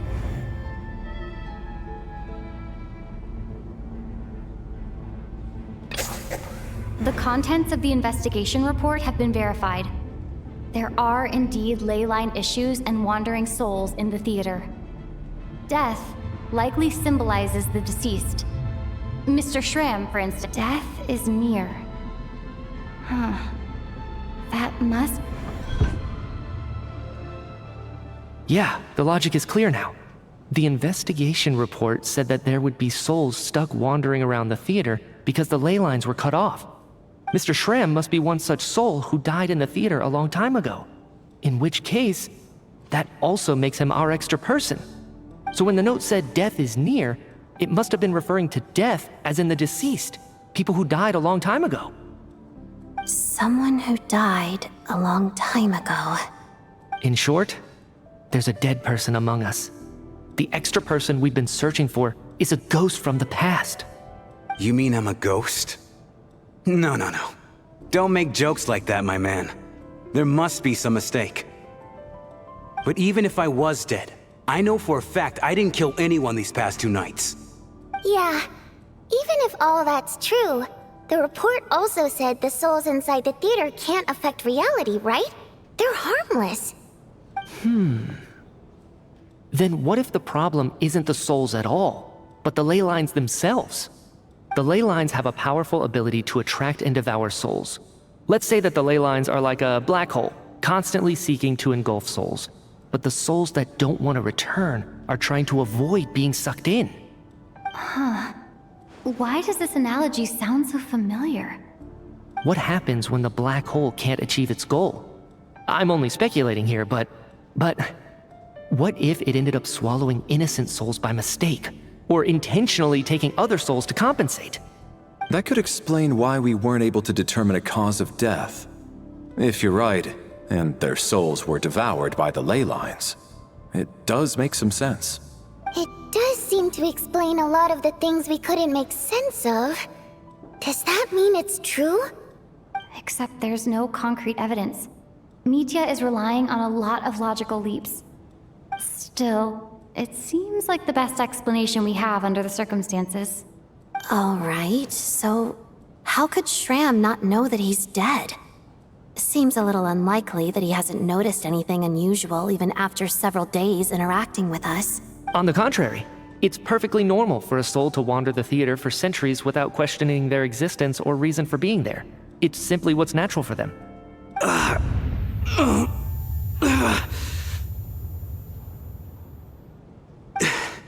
You know what, Mr. Brainiac? I think you might actually be right after all. I'm trying to remember and... even though my head feels like it's going to explode, I think... it's all coming back to me.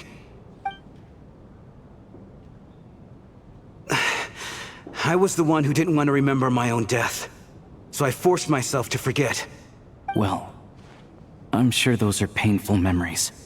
My lady and I snuck out to go on a date one day. We bought tickets for the theater.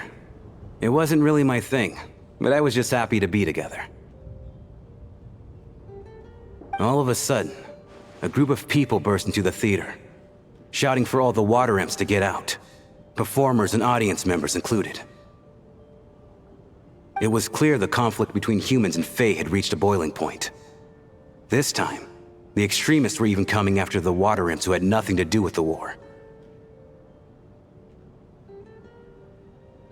I thought I could pull one over on them, so I took off my jacket, draped it over my lady, and tried to sneak out amid the chaos. But I got caught. They started shouting, calling me a traitor to humanity. But I was going to do whatever it took to buy our chance to escape, no matter how many people stood in my way. I had to, both as their bodyguard and out of love. It's all right, friend. You can stop there if you want. You don't need to dig all that up again. It's just... Even now, I'm still struggling to accept the truth. How could I be dead? I'm sorry, everyone. If I'd known I was a dead man walking, I wouldn't have dragged you down with me. If I'm the cause of all this death, then punish me however you see fit. But, Mr. Shroom... No. I refuse to be a burden. I know what I have to do. You said I've been wandering the theater for centuries, right?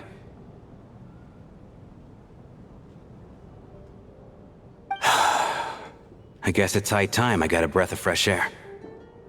Out there, I mean. I'll leave this place, and take all this death with me.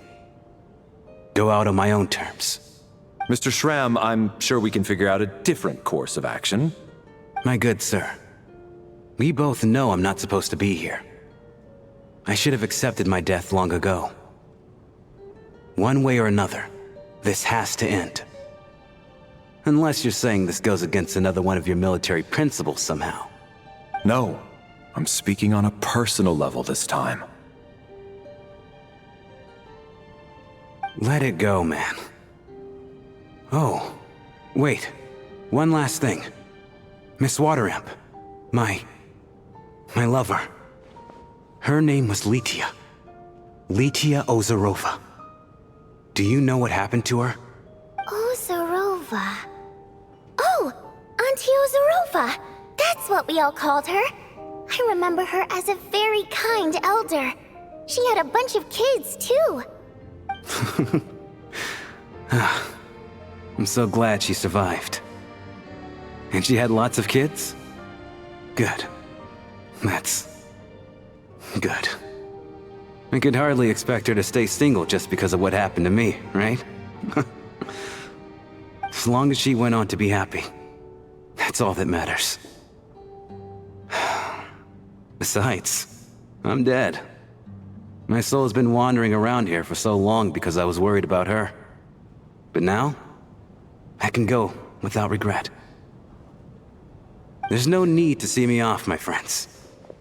I've enjoyed our time together over these past few days. Perhaps we'll meet again in the next life.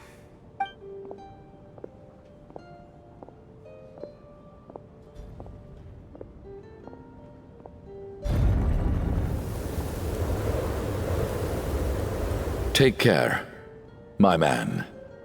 I knew Mr. Shroom was already dead, but... I still feel so sad. Death is cruel, no matter how we might try to make sense of it. So, was the conflict between Fae and humans really that bad back then? I was only little, so I don't remember much. It's terrible to think that so many innocent people had their lives turned upside down. Even the historical records about that time period don't say much about it. All people know is that the Tsarita founded the Fatui, drove out most of the Fae aristocracy without explanation, then used her terrifying power to suppress the humans. It seems to me like the Tsarita chose to make herself the enemy.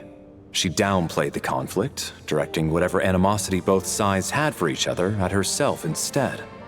That's also why, despite how brutal the conflict was at the time, there hasn't been much lingering tension between humans and Fae since. Things have been fairly harmonious for the past few centuries. So, the Tsarita banished the Fae to protect the Fae living in the city?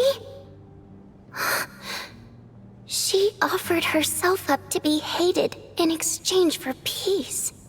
Maybe it's not quite as bad as it sounds. I don't think Her Majesty is too concerned if mortals hate her or not. And besides, there are very few who truly do. All this time, I had no idea. All right. If Mitia's theory is correct, then I think we can consider this matter settled. Let's all take a break.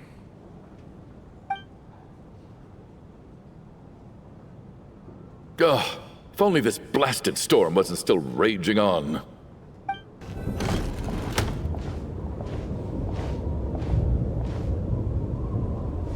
Looks like now we can just rest until the snowstorm stops.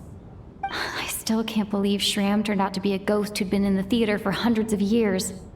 To think he was dead this whole time. What a strange turn of events. Knock, knock. Hmm? Knock, knock. You know the door isn't closed, right? You don't have to knock. Think of it as a signal then. When I'm entering someone else's room and I knock, I'm here as Odette. If I don't knock, it's Lelik. Thanks. So, why did you come to find me? Is there something I can help with? Vodyanitsa said you knew about my secret identity from the start. But when everyone was discussing who Lelik could be, you were worried that revealing what you knew would be unfair to me, so you kept it to yourself, right? Yes. I'm extremely grateful for that. It's nothing. I mean, you didn't hold what happened with Senora against me, so I should thank you for that as well. Actually, there's something else as well. I found myself in a situation similar to the one you were in when you helped conceal my identity. So I thought I'd come and ask you for advice. It's about Mitia. Before all of this, the last time I saw him, he was dead. As I'm sure you know, my goal as Lelik was to stop Project Stuja. Well, when I found out the tech lead for the experiment behind Project Stuja was Mitia, I immediately started planning to track him down and threaten him to back out. I often saw him around the theater, but I soon concluded that making my move there would risk exposing my identity. So I decided to infiltrate the Armory Palace and go directly to his lab. That way, the threat would be much more effective. Well, I suppose there was a bit of luck involved, but I am a Fatus, so I already had some familiarity with the building's layout. But when I finally made it to his lab, Mitia seemed to be dead. I checked his breathing and his pulse. He had no vital signs whatsoever.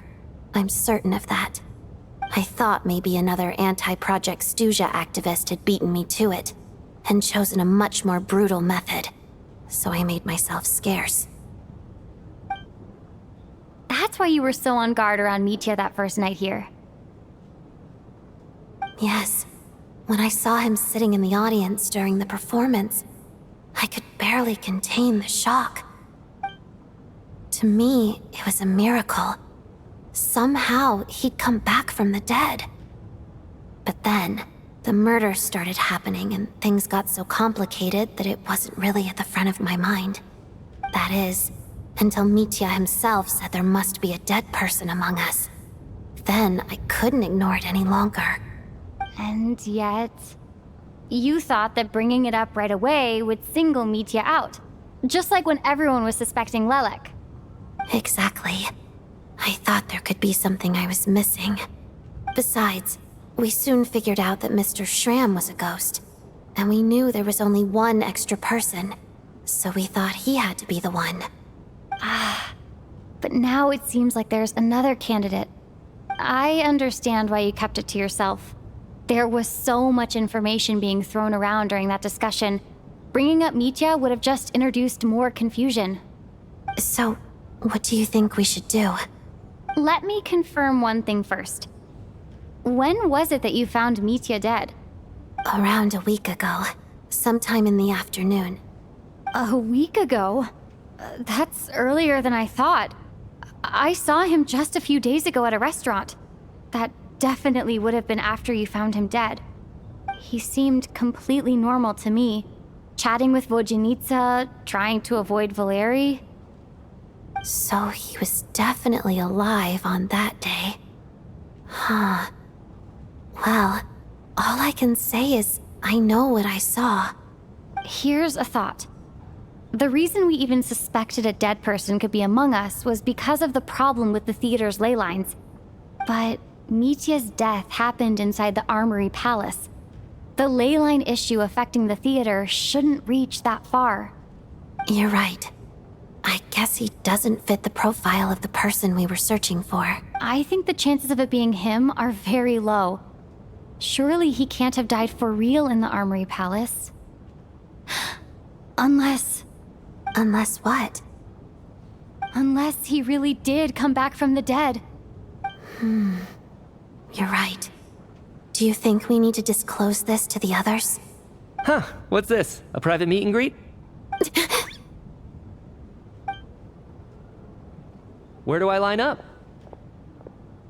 That's not what's going on here. Well, I was just making the rounds. Thought I'd try to lighten the mood a bit. Vodyanitsa's handing out food if you're hungry.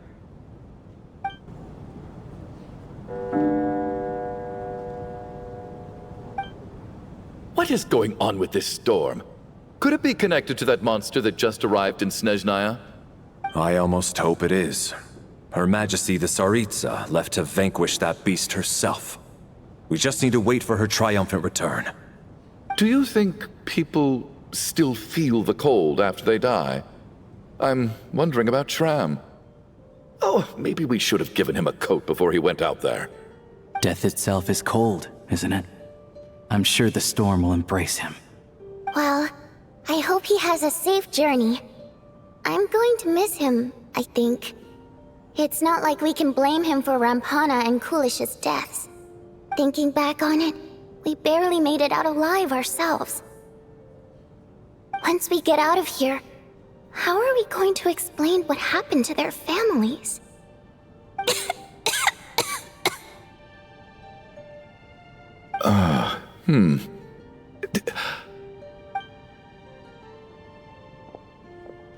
Are you okay? Here, take this. I've never used it.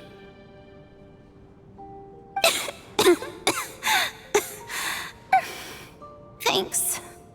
Look who's Mr. Nice Guy all of a sudden. Is it because Tonya stood up for you this morning? At least you know how to return a favor. Yeah, without Tonya, who knows how badly he would have been hurt. I told you already, I never intended to resort to violence. Duh, bunch of rascals. Little girl? I was rather surprised when you spoke up for me this morning. I didn't think I had many admirers here, so, thank you. Oh, no need to thank me. I said some bad stuff about you too. I've been, too embarrassed to admit it, but, you remind me a lot of my daughter. So kind to everyone, but never lets her old man off the hook. Unless my wife and I are having a fight, then she's always on my side. Especially when she was little. Every time I took her out...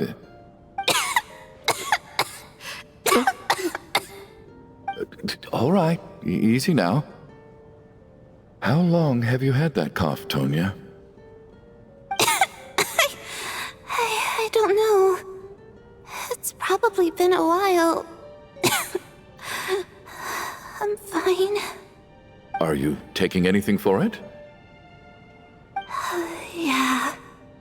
I'll be fine once I see my brother. He's gonna pick some frost fairy flower leaves and brew a tonic for me. I'll feel much better once I drink that. I see. That's good to hear then. We should probably discuss arrangements for tonight.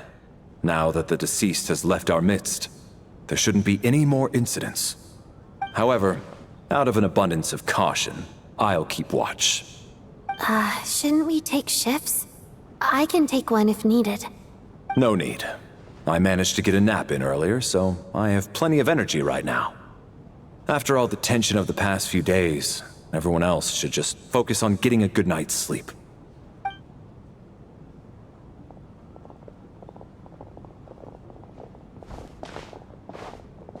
What a long day.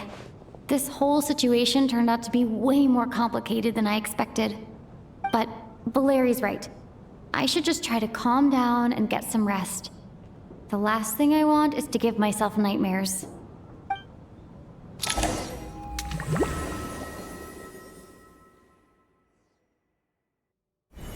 She's awake. She's awake! Get over here, you big lug, and take a look! If you must call me something, call me Mr. Door. The Black Mist is coming. You need to go. Are you all right? Can you walk? We just got attacked by monsters on our way up. That Mr. Door fellow protected us. He just seemed to come out of nowhere. Not much of a talker, but when it comes to taking down monsters, that man doesn't hold back. Curses! The Black Mist is catching up to us. We need to keep going. Mr. Door, I don't believe I've ever seen you around here before. Why is that? There's no need to try to get to know me. I'm just Mr. Door. I have to find the door that... Mr. Door! Looking for trouble! Get rid of them! I can just push these ones off. Oh. Well, anyway, we're lucky to have you here. Thanks for saving us earlier. No need to thank me. This is where my duty lies.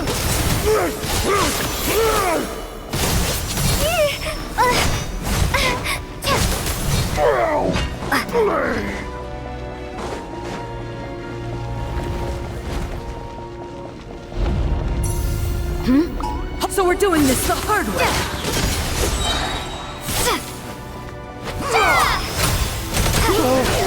Remarkable work, Mr. Door. If I had your muscles, I'd do the same.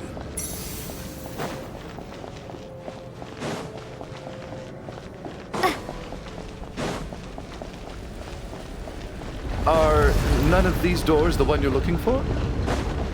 No.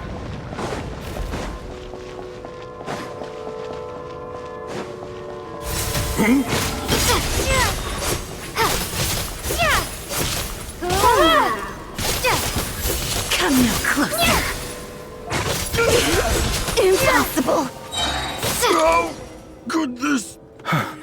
I'm so exhausted. And the Black Mist is still rising.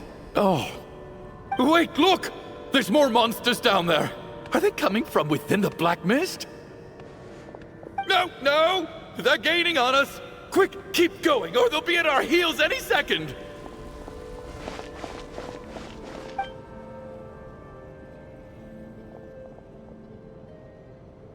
Mr. Door, what are you doing? We need to get out of here. They're coming!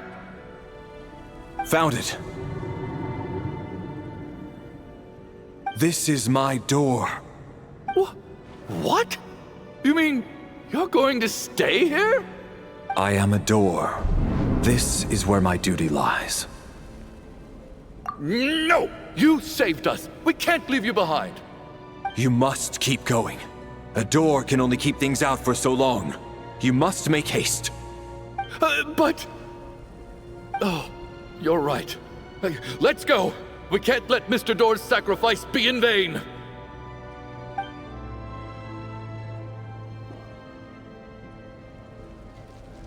The Black Mist isn't moving anymore. Looks like both the monsters and Mr. Door are gone. I didn't just imagine all that, did I?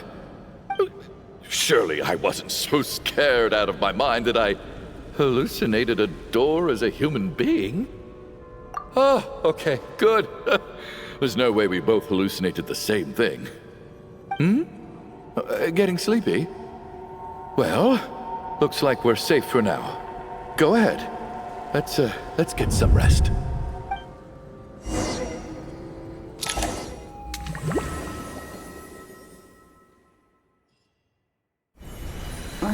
What time is it? Is it morning? I think I had a nightmare. Oh, I guess everyone's still asleep. These past 2 days have been exhausting. Valeri's keeping watch though, so he's probably the only one awake. Valeri?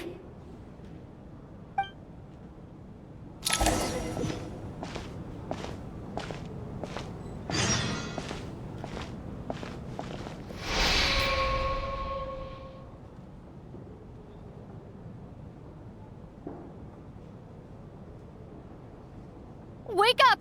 Everyone needs to wake up!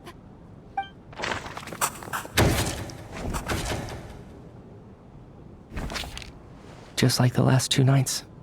No clear cause of death. I've been a real thorn in your side, haven't I, Mr. Valeri? Now you can rest in peace. But for me, life will be all the duller for not having to run away from you, my friend. How's Tonya? Is she okay? I just checked on her, and it doesn't seem like anything serious. She's just exhausted from the past couple of days, and she's still recovering from her illness. We should let her sleep a bit longer. That means Valeri was the only one who died last night. If Valeri was awake and keeping watch, it would have been impossible to kill him without waking everyone else up. That much is certain. This is so frustrating. Why has nothing changed since yesterday? I thought we already dealt with the dead person causing all this. Actually, one thing has changed. There's only one victim this time, not 2. Does that mean...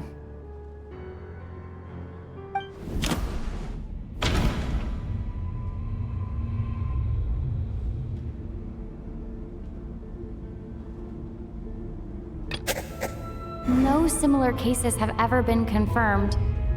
So, this theory doesn't seem to... After the deceased Shram left, there was one less victim last night. That more or less tracks. It's a reasonable conclusion, considering the only variable that changed. Oh. The number of people who die each night is equivalent to the number of dead among us. That's your theory, right? Exactly. We identified Mr. Shram, and the night after he left, the death toll dropped from 2 to 1. By that logic, there must be one more dead person left among us. Another one? But there was only one person unaccounted for in the ticket checks, right? The head count should match up now. Having an extra person was definitely a cause for alarm, but being one person short isn't nearly as unusual.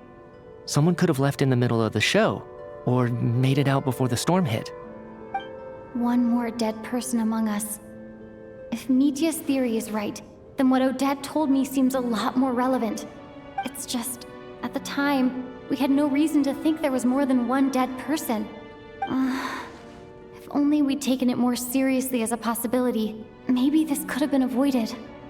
I'm sorry. This is my fault. I had information that could have been helpful, but I held back. I should have brought it up right away. I'm partly to blame as well. I was too quick to dismiss Odette's concerns. What is this about? What have you two been getting up to behind my back?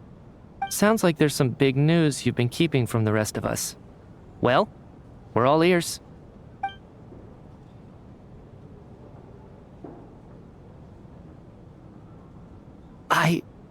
I'm the dead person? Wow, that's certainly news to me. Odette and I talked about it yesterday, but we thought it just wasn't possible, so we left it at that. Yeah, I don't blame you. If I'd been there, I probably would have reached the same conclusion. It just sounds too unbelievable. Let me just try and verify this. I just scoured my memories trying to think back to the afternoon Miss Odette mentioned. But I honestly have no recollection of dying. That's where I'm different than Mr. Schramm. Having seen Mr. Mitya a few days ago myself, I also find it hard to believe he could be the other dead person among us. Well, if it isn't Mitya, then who? Do we vote on it? If you don't mind me asking, Traveler, I believe you mentioned that you know Tonya's brother. Had you ever met her before all this? No, never. Wait, are you saying... Now, just 1 minute. I know where this is going. You can't just randomly point a finger at anyone you want. You're in the hot seat, and all of a sudden you want to divert our suspicions onto somebody else? Trying to pick a fight, Mr. Chuganov? Whenever you open your mouth, all you do is attack people, and I've had enough of it. If you don't want to engage in a civil discussion, you can shut up. You little brat! Did Mitya ask about Tonya because he suspects her? I suppose I only identified her by age and nothing else. Could that mean... I'm just saying, you're going around casting suspicion on people for no reason. How could Tonya be dead? I can vouch for her, if nothing else. I've seen her before. She's the sister of that Harbinger, isn't she? The one called Child. Oh, really? You're telling the truth? Since being here, I don't think I ever mentioned she was Child's sister specifically. Does Chuganov actually know her? If Chuganov can vouch for her, then it can't be Tonya either. In which case, it seems unlikely that there's another dead person among us at all. Miss Odette, could you go over that afternoon with me one more time, when you found me dead? No problem.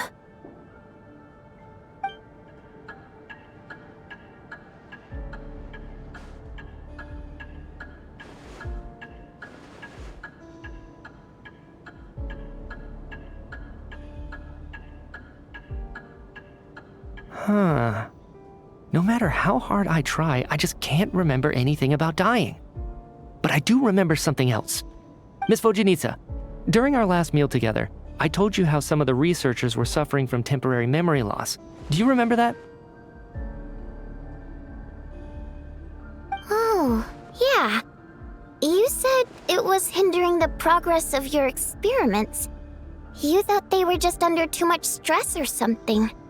Right. And even though I don't remember dying that day, I'm pretty sure I experienced something like amnesia. Some of my memories from that afternoon are missing. Are you suggesting you're missing the memory of your... Of course. How am I only just realizing this? Humans aren't necessarily aware of their own death. You mean being silently assassinated, or dying in your sleep? Situations like that? The researcher's amnesia. Suddenly it all makes sense. I must thank you, Odette. I think your perspective just helped me reach a breakthrough on a series of issues that have been troubling me for quite some time. All right. It's decided then. I'll be the one to leave today. Oh, leave? Hey, wait a minute. Aren't you rushing into this? What if you're wrong? You'll pay with your life. Come on, kid. Aren't you gonna fight for your life? This seems like a rash decision. I have other reasons beyond what's been discussed. In fact, thinking back, I remember during Miss Odette's performance, while I was sitting in the audience stalls, a brilliant new idea for my research popped into my mind. But then, my train of thought suddenly cut off. I can't remember it now at all, and I didn't take any notes. I guess that must be another instance of temporary amnesia. No. Hold on. I see where you're going with this.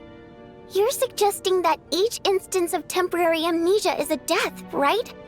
There's a glaringly obvious flaw in that idea, no? How can one person die so many times? I believe Miss Odette's account. During the period where my memory is blank, I must have been either dead or in a similar state. All it would take is for the same thing to happen in the theater, and I would come under the effect of the ley lines in this vicinity. This increases the likelihood of me being the deceased, does it not? But There's no evidence to suggest that anyone other than me is a candidate for the deceased. So allow me, as a scientist, to treat this as an experiment. Please relax, everyone. I don't think things are as bad as they may seem. If I really am the deceased, then to leave the theater will be a relief for me. If, on the other hand, I'm still alive right now, well, apparently you've all witnessed my resurrection recently anyway. Who's to say I won't return from the dead again this time? Mitya's right. This is the only thing we can try right now. I think he's deliberately downplaying the gravity of the situation, though. He probably doesn't want to burden everyone. What is a scientist if not someone who gambles on experiment after experiment in an attempt to obtain the truth? With this snowstorm, the ley line phenomenon, ghosts of the dead, and my amnesia, we've been paralyzed by not knowing and powerless to do anything about it. It's a terrible feeling. But if I do get resurrected, you can be sure that I'll come back with the truth of all this. Just you wait.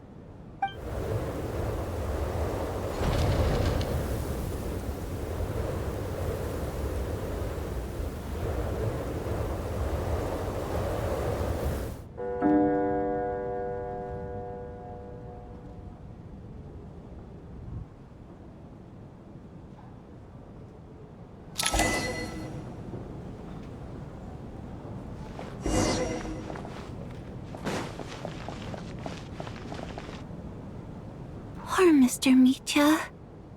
I didn't even get to see him one last time. Maybe it's a good thing that you weren't there to see it. It was a hard thing to watch. I hate goodbyes. Why does it feel like everyone around me is slowly disappearing? Not just in here, I mean. In the outside world, too. Maybe it's the realization that, at the end of life, everyone has to face it alone. Come to think of it, the main reason we're still alive right now is pure luck. Each morning here, for every one of us, there's the chance that we might not wake up. You could take it a step further and say that the same is true outside, too. Who can ever be 100% sure when they drift off to sleep that they'll open their eyes again in the morning? If I make it out of here, I'm going to cherish every moment that I'm awake and live without any regrets. Without regrets? I feel like a strange sense of anxiety has been quietly growing inside me over the last 2 days.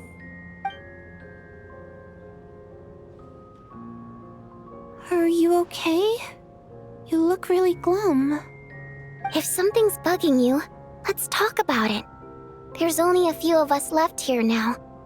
After everything we've been through, what's the point in keeping things bottled up? I have a travel companion named Paimon. Alosha and Odette have met her before. She's been feeling unwell recently. You're worried about her, aren't you? That makes sense. We've been trapped in here for days. To be honest, I used to feel like I was just a spectator in this world, watching everything that happens from the sidelines. Maybe it's because I'm a descender? A descender? But with Paimon by my side, over time, I slowly felt my connection to this world growing stronger. She loves eating, sleeping, and having fun, but she's also a great guide. It's her authenticity that makes this whole world feel more real for me. Over the last few days that we've been apart, I've often caught myself wondering, what would Paimon say if she were here right now?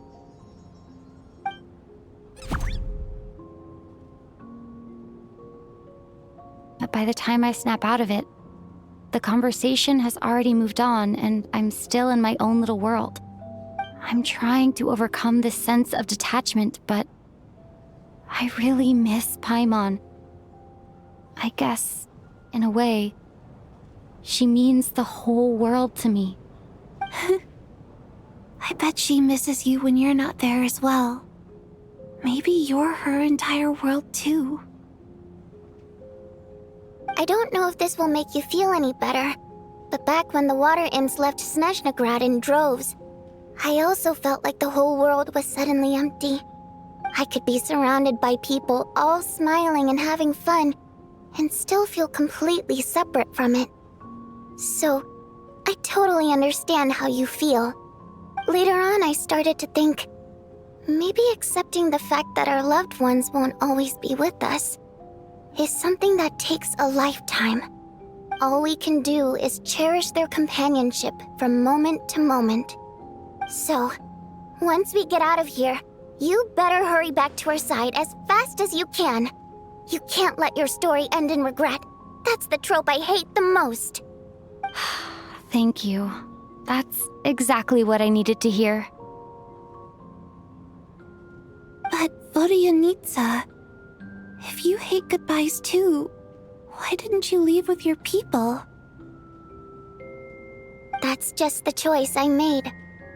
I used to regret it, but I don't anymore. Like I said before, singing is a water imp's primary mode of expression. It's how we convey our emotions. Our songs have echoed through this theater for hundreds of years, each one a story pieced together through moments of joy and sorrow. But does a story exist without someone to read it? To me, the answer is no. So I made the choice to stay. That way, there would still be someone left to sing these songs and listen to their stories. Otherwise, they could have been lost forever. Could you teach me how to understand your people's songs sometime? I want to be able to truly hear them, like Mr. Shram. A fan after my own heart. Thank you, Tonya. How about I sing something for you, and you tell me what you hear? Okay, I'll do my best.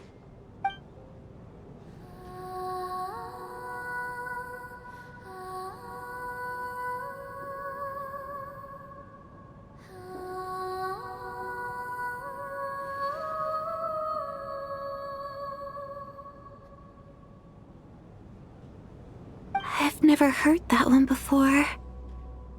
I feel like I can hear a sense of longing somehow. I wonder why that is. Color me impressed, Tonya. You're a keen listener. Most people can only tell if a song is happy or sad. I didn't think you'd be able to pick up on such specific details. So, what's the song about then? Come on, tell me! I've actually never performed this song in the theater before, because it has more of a ceremonial purpose for our people. It's not meant for the stage. It means something like, "May those we have lost watch over us, and follow this song back home in the night, so that we might be reunited once more." No wonder I could hear that sense of longing. You sing it for loved ones who have passed away. I hope it reaches them. It's getting late, Tonya, and you're not well. We should all turn in early. I suppose there's no reason to keep watch tonight.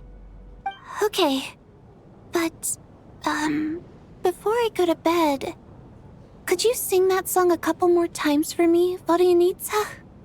Of course. Anything for my #1 fan.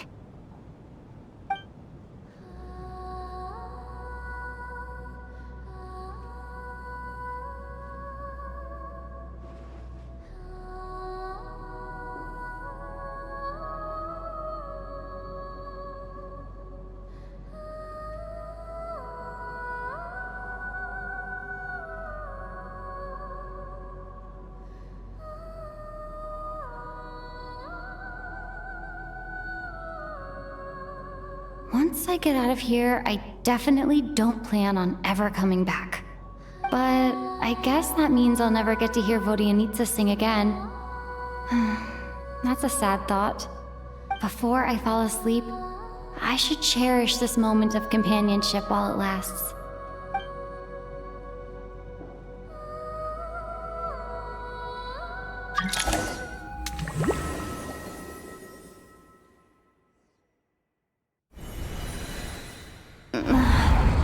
Where am I?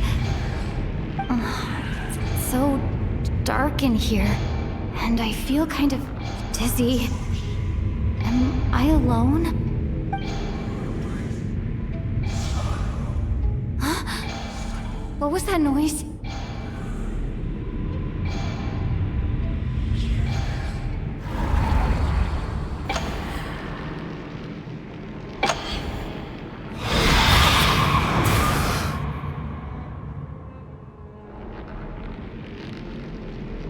Return, O spirits.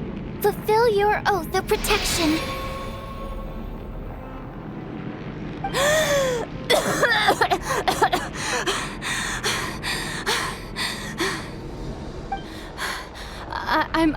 I'm alive? What just happened? No time for questions. Quick, over here. Turn on the switch. We need to bring back the light.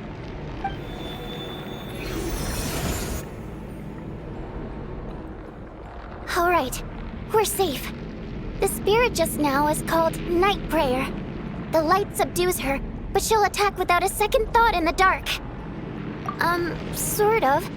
I know it's hard, but you can't let this place go dark, or she'll kill you again. Yep. Luckily, I was here to resurrect you. Otherwise, that'd have been a real bummer. A bit more than a bummer, I'd say. Wait, so you have the ability to resurrect people? Sure I do. I'm your guardian spirit after all. I specialize in soul recall. Oh, it's nice to meet you, by the way. Thanks. It's nice to meet you too. All right, there's no time to waste. The black mist is already catching up. We need to avoid it and Night Prayer at all costs. Come on, let's go. We need to reach the next switch before the place gets too dark. If we bring the light back, Night Prayer won't be able to get to us. Sweet, sweet light! It's back! Shh! It's Night Prayer. We need to move quick, but don't let her notice you. Look out!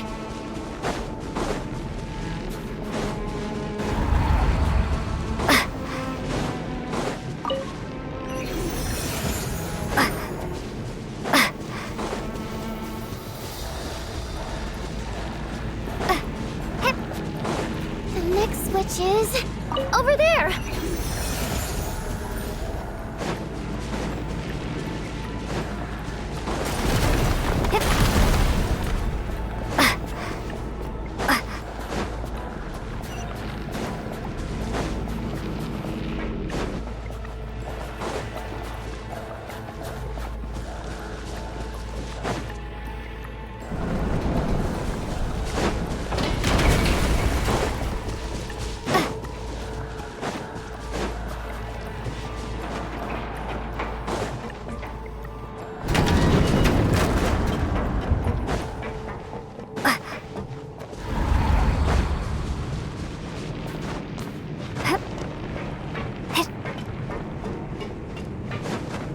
Which is just up ahead. Hurry!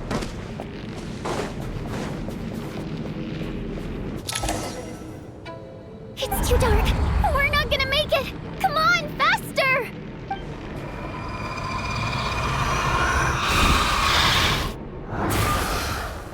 Traveler! I won't let you die like this. Not on my watch.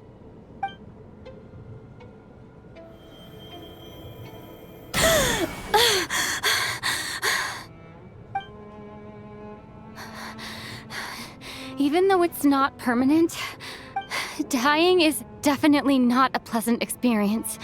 Great. You're back. Yeah, thanks to you. Time for you to get out of here. Quick, before the light runs out. What about you? You're not coming with me? I can't. I've already been used up. A guardian spirit's skills are finite. I can only resurrect someone so many times. I might not look any different, but my essence has been exhausted.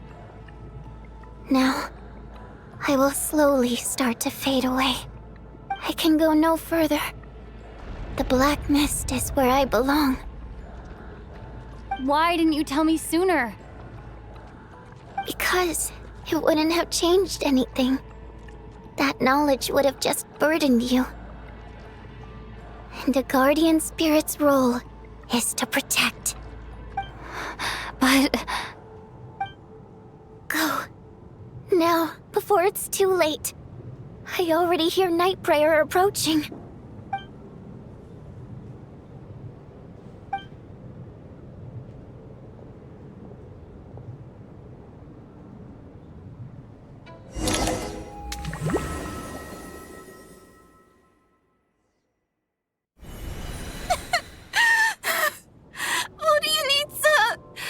How could this happen?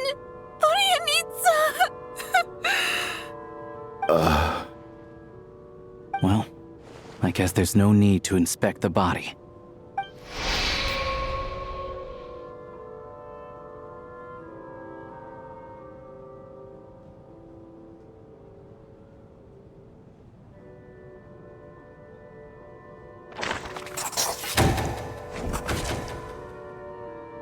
This wasn't supposed to happen. You lied to us, didn't you, Chuganov? You've been lying from the start. Take a long, hard look at yourself before you go around accusing other people. I suspected you on day one, Lelik, and now look where we are. By some strange coincidence, you've never been targeted. You just happen to have survived this long? No, you should be the prime suspect. And you, little hunter, ever so content with staying on the sidelines. Yet you were the one who stopped us from leaving from the start. Why are you trying to keep us here? Now you're just lashing out indiscriminately. That's either a sign of anxiety or a guilty conscience. Where was all this passion and bravado before? Decided to fight until the bitter end. Is that it? Is that a threat? Fine, bring it on. You think I'm afraid to die after all this? You want to kill me? Go ahead.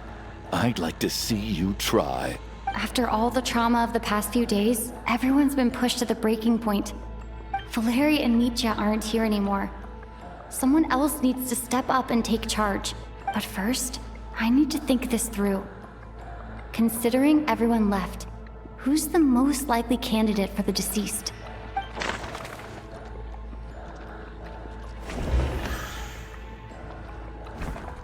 Of those who remain, the only person we've never met before is Tonya. There is room to doubt her true identity. People are easily misled by first impressions. Now that I think about it, child sister was in fact a label I imposed on her due to my own assumptions. But Mr. Chuganov vouched for Tonya's identity yesterday, with basically no other possibilities left. Could it be...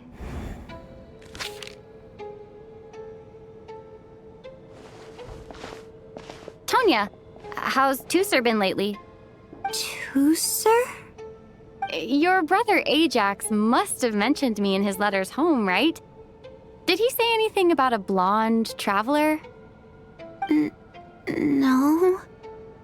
And my brother's name is Razik, not Ajax. Chuganov, looks like it's your turn to do some explaining. Yesterday you said you could vouch for Tonya. Why did you give us a false testimony? I knew you were behind this, Chuganov. You've been lying through your teeth from the start. Everything about you is fake. Down to the wife and daughter you're always talking about. Your entire family man persona is a charade, isn't it? That night, when I infiltrated your place as Lelik, I noticed you were home alone. Didn't think much of it at the time. Just thought everyone else was out. But thinking back on it now, that doesn't seem very likely. My guess is, you live alone, don't you? Even that was a lie? But why would he lie about having a family? Oh, curses. Oh, why is there no end to this blasted snowstorm? If it would just stop. If it would just stop. I think I remember now. I know how I ended up here. It feels like a distant memory. But at the same time, it's just like it was yesterday. The reason I'm always coughing is because I got sick with frostbite. The locals usually call it the snow cough. It's not a very common illness. It's partly genetic and partly caused by the cold climate, but it can be fatal. They sent me to the hospital as soon as they found out I had it, and I spent so long lying there in that hospital bed. After a while, I felt myself growing weaker and weaker. Nothing seemed to be working anymore. Neither the treatment that the doctors were giving me, nor the medicine my brother was brewing from frost fairy flower leaves. So one day, I told my brother that I wanted him to take me outside for once, so things could be like they used to, just for one day. I wanted to meet loads of friends, experience new things. He agreed. He snuck me out of the hospital, and we escaped. We got to the theater, bought tickets, and went inside. Oh, it was all so exciting. I remember the show very clearly. It was amazing. But I found myself getting sleepier and sleepier. Oh, Tonya. When I woke up, I couldn't find my brother anywhere, so I guessed he'd already left. But there's no way he'd leave me behind. So I decided to stay here and wait for him. At the time, I figured he'd probably gone to brew some more medicine for me. I was planning to chew him out for abandoning me when he got back. Tonya, it sounds like by then you'd already... Yeah, I know. I understand now. Dead, aren't I? This cough and the feeling weak, it's probably just my body's memory. After all of that, it turns out I can't blame my brother after all. I was the one who abandoned him. I'm sorry, everyone. I realized this much too late. It seems like death skewed my perception. And now I've dragged you all into this mess. Your name probably isn't even Tonya, is it? Didn't that ever strike you as odd over the last few days? Well, when I was little, my brother and I read a storybook, and Tonya is the name of one of the characters. When we escaped from the hospital, our family and the hospital security were looking everywhere for us. So when you first approached me and said my brother had sent you, and called me Tonya, I thought he must have chosen a fake name that only the two of us would know. Because he was afraid of getting caught. No. It seems like that was just wishful thinking. At least your memory of death isn't painful. That is a small comfort.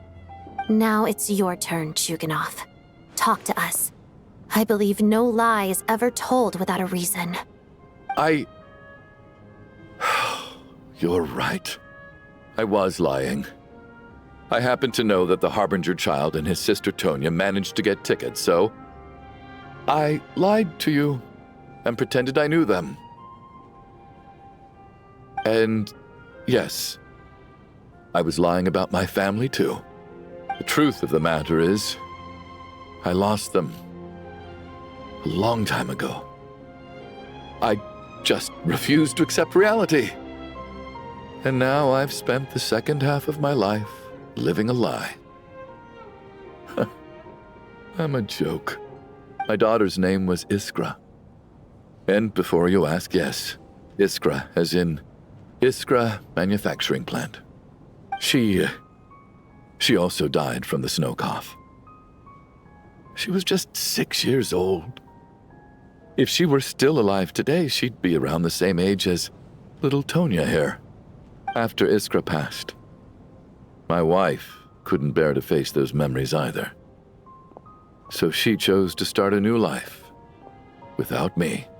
One day when I came home from work and saw the empty room, I felt like I couldn't breathe. Subconsciously, I started to imagine that they were still there. I soon discovered that This was the only thing that made me feel any better, so... I just embraced the delusion. Nothing more than a pathetic means of escapism, I know. But at least it's not a crime. So explain your false testimony then. The night before last, when I was chatting with Tonya, she mentioned that her brother would brew medicine for her from frost fairy flower leaves. Combined with her various symptoms, I suddenly understood everything, including the fact that she was deceased. The snow cough used to be an incurable illness. I would pick frost fairy flower leaves to brew medicine for Iskra too. It took hours and hours on the stove. But the year after my daughter passed away, the Jester of the Fatui announced that a cure for frostblight, also known as the snow cough, had finally been developed. It turned out that all previous treatments were completely ineffective. No better than random concoctions. That was the final straw for me. I just couldn't take it anymore. Just one more year. One more year, and everything would have been okay. So, more than anyone, I know full well that in this day and age, no one in their right mind would still be using frost flower leaves to brew medicine for the snow cough. Poor Miss Tonya, therefore, had to have been from an era when snow cough was still a terminal illness. So, you projected your daughter onto her? Even though you knew she was one of the dead?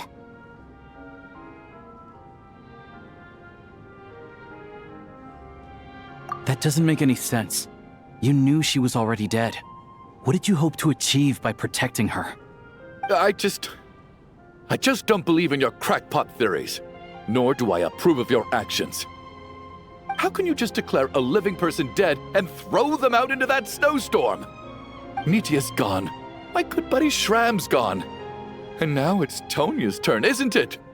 The others I can make my peace with, but little Miss Tonya, here she is, standing right in front of us, alive and breathing, and fighting her own battles. Yet you're quite happy to say she's dead? I just want her to live. Once this snowstorm is over, the very moment it stops, I'm going to march out that door and find someone who can fetch the very best medicine for her snow cough. I'll be damned if I'm gonna let you cast her out into the snowstorm before I have the chance to cure her. Not again! Not this time! Not when the cure is right within our grasp! I'd never be able to forgive myself.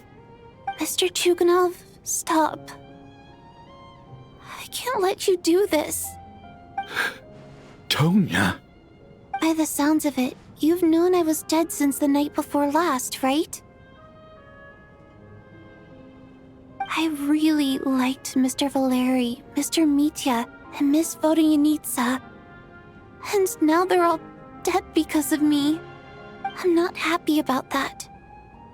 The reality is, you've been trying to fight your own demons through me.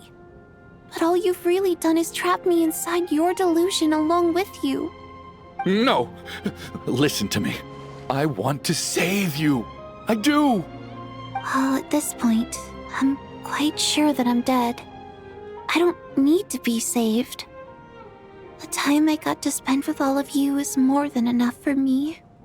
Despite all the bad things that kept happening, I got to meet so many interesting people and spend so many days and nights by your side. Since the day I escaped that hospital until now, this has been an adventure I never even dared to dream of. I'm very fond of you all. If it were only possible, I'd trade my soul to bring back the ones who died. If it meant things didn't have to end like this. And that's why I'm not fond of you at all, Mr. Chuganov. I'm sorry. It's them that you owe an apology to, sir. Not me. Well then, I suppose this is it. It's time for my adventure to end. I've caused enough trouble. You're leaving already? It's still early. Don't you want to stay a little longer? No, thank you. Oh, and by the way, my name is Patashka. It was nice meeting you all. Feels strange that we're only being properly introduced now that it's time to say goodbye. Patashka?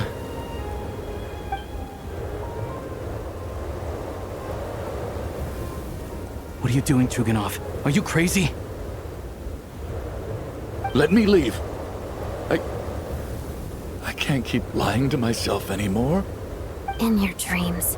Don't think you're getting off that easy when you had a hand in the deaths of so many people. The Fatui have honed quite an array of enhanced interrogation techniques since they were founded. Once we're out of here, Lelik will personally give you a taste of every last one.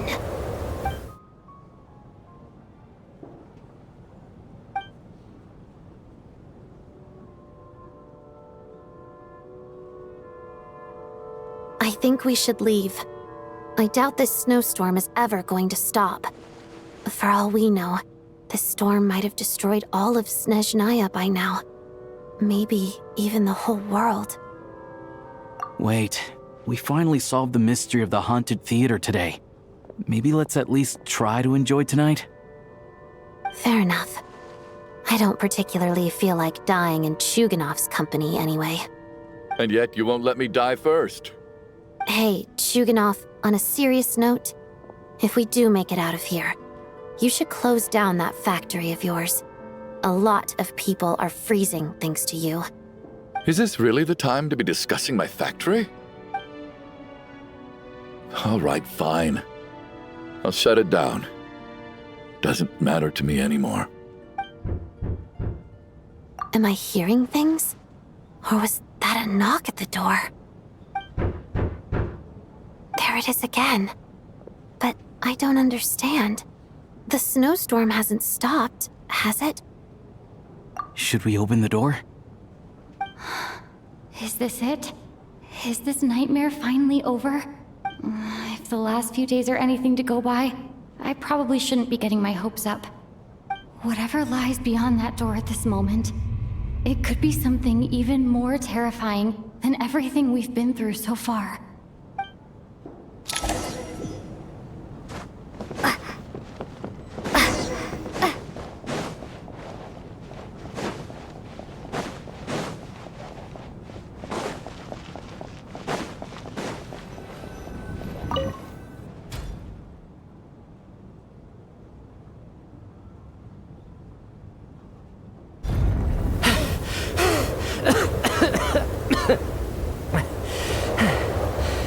Hey everyone, I'm back. How are you doing? Feeling any better? Much better, thanks. Whew, it is so good to have you guys here. I was a little worried that the theater would be empty by the time I got back. Let me see. Tonya and Vodyanitsa are missing, which means Vodyanitsa died last night. And then you discovered that Tonya was the other dead person. Am I right? Not Tonya. Patashka. First, tell us how you made it back here. Given the conditions outside, no one should be able to return alive. You're right. The thing that got me back safely was a song. I heard someone singing. After walking into the snowstorm, my mind grew hazy. I don't know how long I walked through the storm before my mind completely slipped away. Then, suddenly, I heard the sound of singing. The voice instantly brought me back to my senses, and I regained consciousness. So I followed the voice, searching for the source of the singing. I searched and searched, until finally, just a few moments ago, there was the entrance to the theater, right in front of me. I've actually never performed this song in the theater before, because it has more of a ceremonial purpose for our people. It's not meant for the stage. It means something like, "May those we have lost watch over us, and follow this song back home in the night, so that we might be reunited once more." That must have been Vodyanitsa's requiem. Who knew it actually worked? That song is meant to guide the souls of the dead. Mitya, that must mean that you... Huh. No kidding. Huh, seemed like I guessed right then. This is what I've been so desperate to tell you about. When I first stepped out of the theater, I was still quite lucid. My memory of it is still pretty intact. I remember the outside world being completely different than what I'd expected. It was like this was a world where only the snowstorm existed.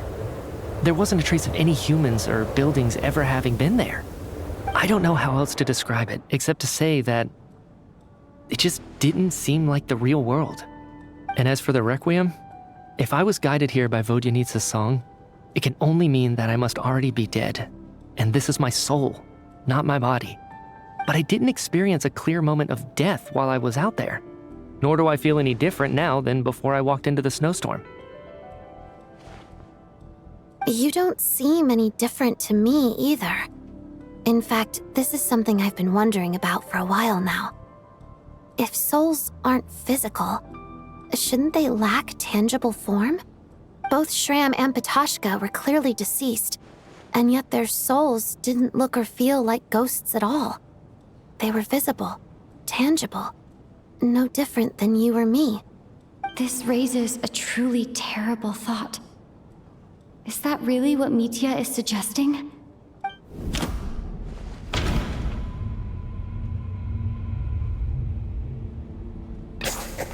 Mitya's soul was summoned back by the Requiem, confirming that he is indeed already dead.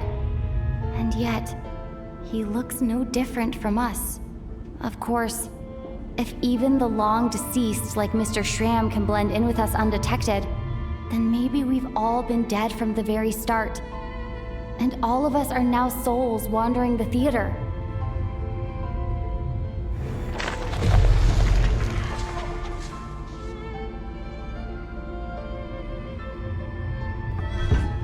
Yes. I think that this is probably the afterlife. What did you say?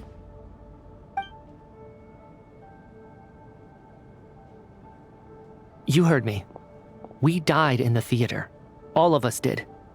But due to an obstruction in the theater's ley lines, our souls are trapped here, while an endless, infinite snowstorm rages outside. It's ironic, really. All that time, we were working so hard to figure out who the deceased among us were, when the truth was, we were all deceased. The only difference being some of us died more recently than others. Do you remember that note, "Death is near"? Seems like we misunderstood what it meant after all. Death was nearer than we wanted to think all along. The note simply meant that all of us were already dead. So all our attempts to survive, our search for the deceased, it was all for nothing? Hard to say. At the very least, we helped 2 lost souls find clarity and go to where they belong. The presence of those 2 is probably what caused our souls to be drawn in by the ley lines. In which case, the deaths we've awoken to over the past few days were just souls returning to the ley lines for good. If what you're saying is true, doesn't that make us the lost souls now? Huh, no wonder. This afternoon, when I was moving Vodyanitsa's body, I noticed that the other bodies in the room hadn't decayed one bit after all these days. That's further proof that those aren't physical bodies at all, but merely our shells here in the afterlife. Am I really dead? This doesn't feel real to me at all. No, that's impossible. This cannot be how it all ends. I still find it hard to believe that all of us are dead. How exactly did we die in the real world? None of us have any memories of dying, right? Not even knowing how we died is preposterous. Good grief! Surely there has to be some reason. Exactly. It's hard to rest in peace when you don't even know how you died. It gave me lots to think about as I strode out into the snowstorm. I racked my brains trying to remember the cause of my death, the exact moment I died, the root of all of this, right up until my consciousness faded. Wait. Hold on. Right before I lost consciousness, think I saw something. I can't remember. And I think I lost my notebook and pen. Mitya, your hand. Is that blood on your fingers? Huh? You're right. There's blood on the fingertips of my right hand. Looks like it's already dried. Wait. What the? I guess this was what I saw. I must have desperately drawn it in my own blood right before losing consciousness. What's wrong? Do you recognize the symbol? It's Renova, the ruler of death. Alosha, do you still remember that Snezhnayan folktale you told me about? It was about the Grim Reaper. When someone's about to die, he appears as an incarnation of someone familiar to guide their soul into the afterlife. And as soon as you recognize his face, your life is over. I heard a similar tale when I was little. You think the Grim Reaper in this story refers to the ruler of death you mentioned? That's right. In which case, death is near could also mean that the Grim Reaper is here, disguised in a familiar form. Death, the deceased, and the Grim Reaper? So it's a triple entendre. When I first saw this note, I thought it contradicted the investigation report. But now it seems like that was the whole intention. So the Grim Reaper deliberately misled us. Then, we started suspecting each other and searched for the deceased while they hid in plain sight. By that logic, the one person most likely to be the Grim Reaper incarnate is...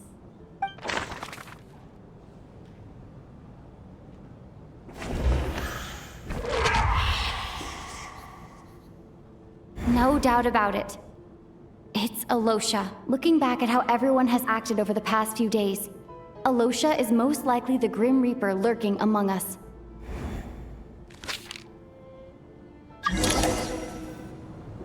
Is it you, Alosha? You were the first to discover the investigation report, and you had plenty of time to slip the note inside to mislead us. So? Surely you can't suspect me based on that alone. What if someone else found the investigation report first, slipped the note inside, and then put it back without telling anyone? There's no denying it. The note could easily have been slipped in much earlier than it was discovered. That's not all. I've also noticed that, although on the surface, Valeri, Mitya, and sometimes I were the ones taking charge of the situation, looking back now, even though you didn't say much, you were always subtly guiding everyone from the sidelines. What do you mean? You were the one who emphasized how dangerous it was outside and insisted we all stay here. It was also you who suggested that we all sleep in the same place. And earlier today, you tried to convince Patashka to stay. I don't understand why, but it was out of character. So, you didn't understand my intentions, and now you're assuming the worst. Seems pretty unreasonable if you ask me. He still won't admit it? Fine. Let's see how he responds to the most damning evidence of all. The biggest question I have right now is, if the Grim Reaper is impersonating Alosha, then where's the real Alosha? When did they switch?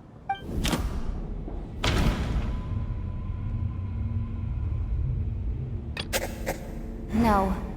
The ruler of death would have needed to control how everything unfolded from the start. She wouldn't have infiltrated our ranks this late. Let me think about this again.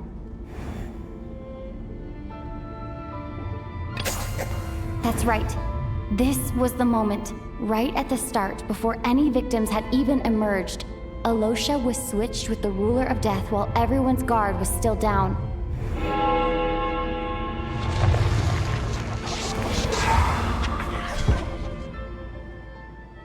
When all this began, right after the performance ended and the snowstorm began to pick up, no one suspected anything unusual. We just assumed we were snowed in. It wasn't until we discovered the bodies the morning after that we realized something out of the ordinary was going on.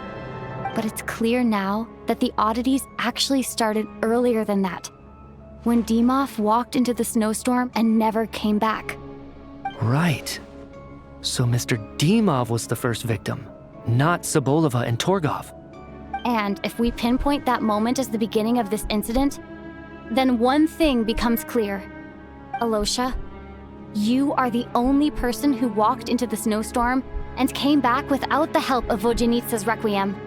More precisely, Alosha never came back at all. The one who came back was the Grim Reaper. Not bad. Well, since you've backed me into a corner, I suppose there's no point in keeping up the act anymore. Alosha? You're the Grim Reaper? I am no such tired cliché. Mortals should address me as the ruler of death.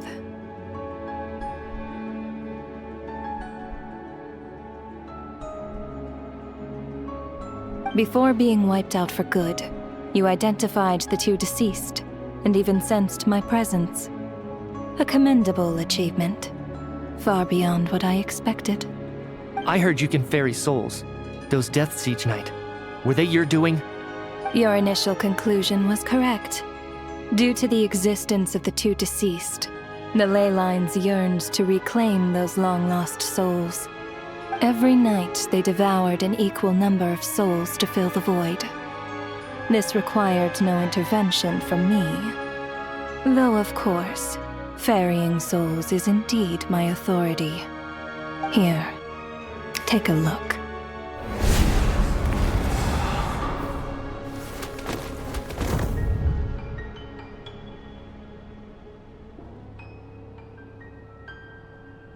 What are you doing? That takes care of today's too. Don't get so worked up. You are already dead, and your souls must return to the ley lines. I know we're already dead. You murdered us, didn't you? Murdered?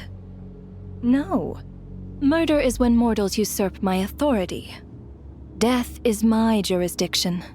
If I require someone to die, I need not resort to such laborious methods as murder.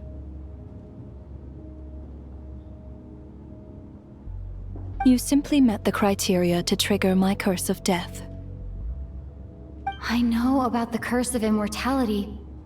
So there's another death-related curse too? You cursed us?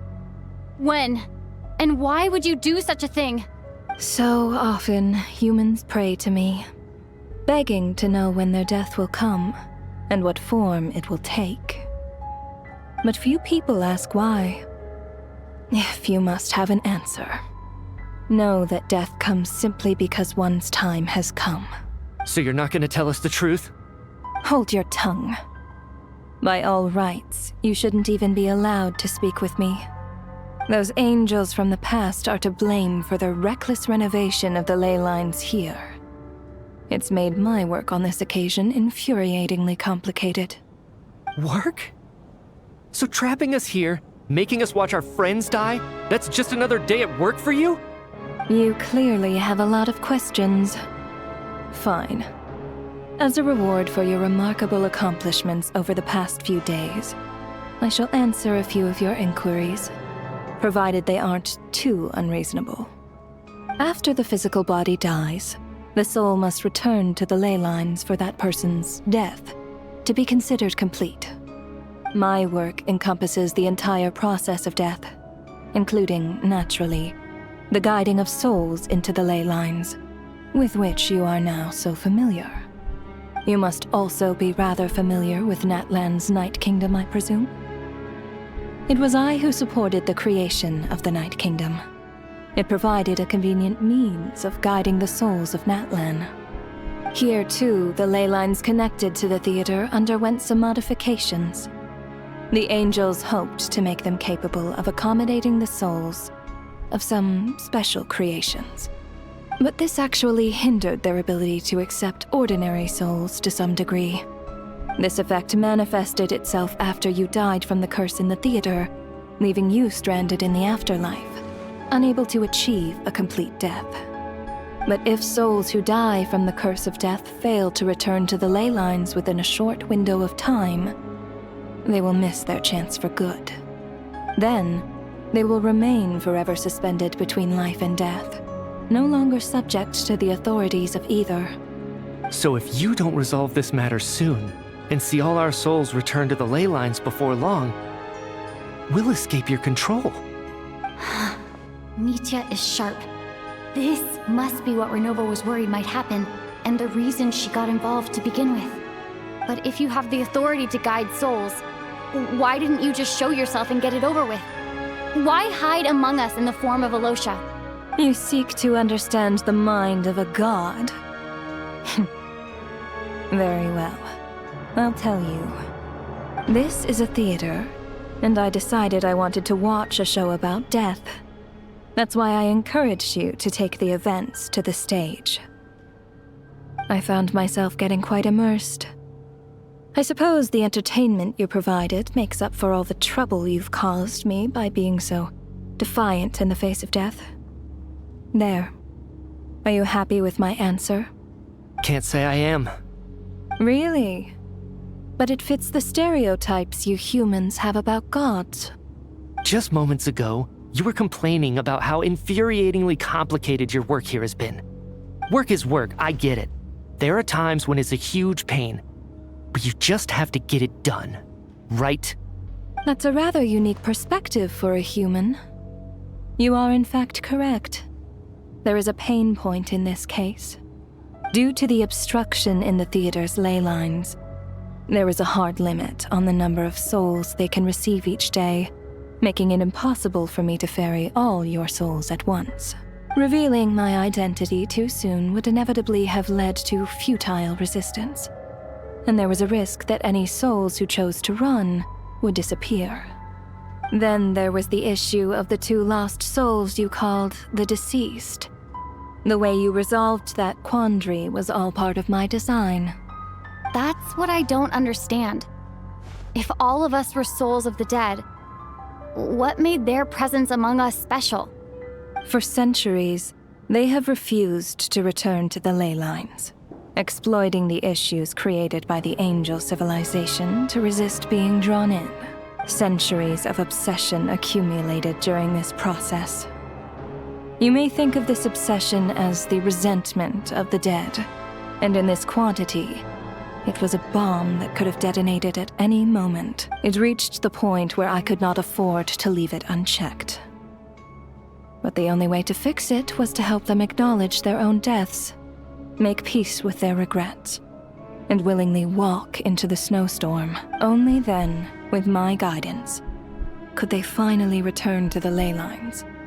Otherwise, you would not like to know what the consequences would have been. I vaguely remember seeing Patashka, but in the most terrifying form. Was that in a dream? Is that what would have become of her if she hadn't returned to the ley lines? I see your dreams brought you many revelations.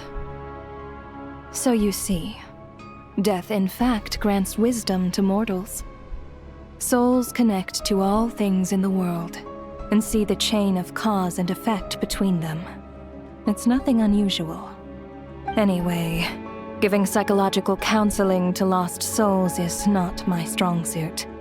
That is more of an angel's role. It was something I could not resolve directly using my authority, so I decided it was easier to leave the bomb defusal to you. Meanwhile, of course, their presence caused the souls of other members of your party to return to the ley lines each night. From where I stand, that was killing 2 birds with 1 stone. As both issues slowly resolved one another without me having to lift a finger, all I had to do was stay close by and keep the situation under control. Then use my authority to wrap things up at the end. And, of course, while I was at it, I thoroughly enjoyed watching this drama, dealing with death from a mortal perspective, play out on the stage. Sounds like you had it all figured out, Grim Reaper. I just did the math. You said there's a hard limit to the number of souls the ley lines here can receive each day. It's 2, isn't it? That much is obvious, even to a fool.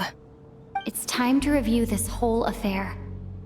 If the ley lines can only take in 2 people per day, I need to go over the deaths from these past few days again.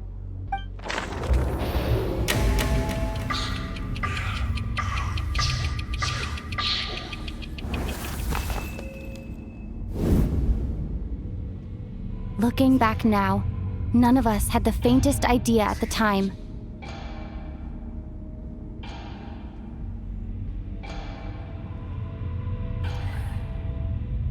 From the moment the staff member named Demoff walked into the snowstorm, the incident had already begun.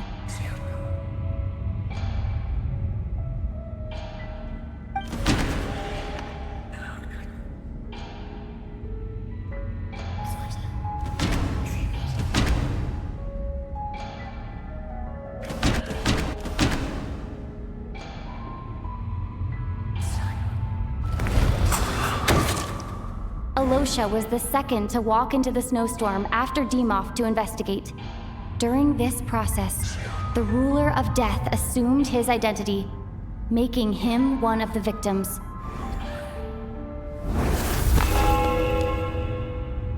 During our first night in the theater, everyone was caught up in the novelty of it all.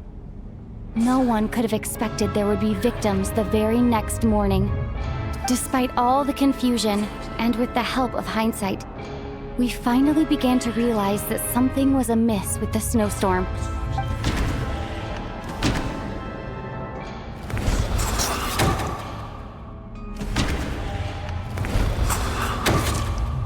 The ley lines devoured Torgov and Sobolova on the first night. At the time, we thought this might be a murder case connected to Lelek.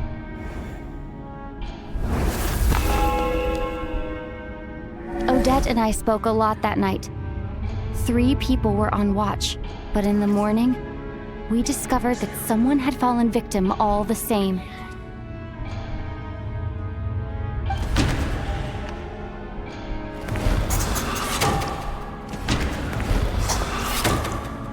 The deaths of Kulish and Ranpana caused everyone to stop suspecting Lelek.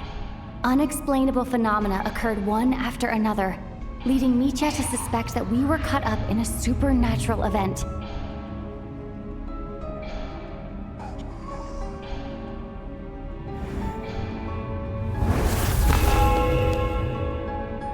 Later, we discovered that there seemed to be an extra person among us, and subsequently discovered the existence of the deceased.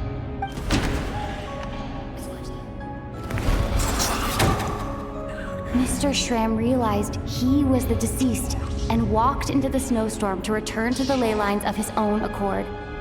It turns out there really was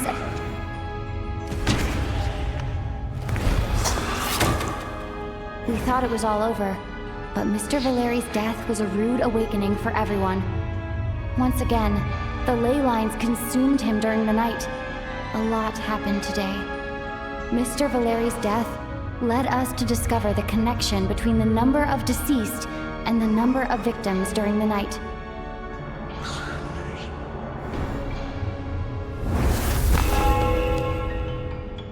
The fact that there was more than one deceased seemed to bring us back to square one. Odette revealed some information she had been keeping to herself.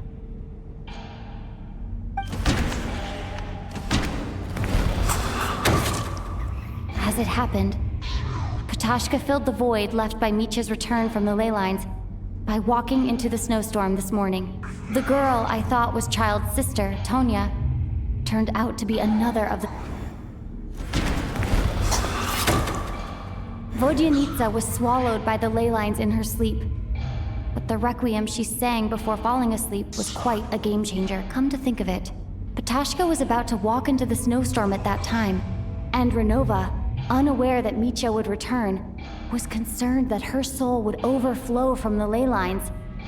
That's why she used Alosha's voice to try and persuade her to stay behind. Looking back, I suppose that was an early slip-up on her part.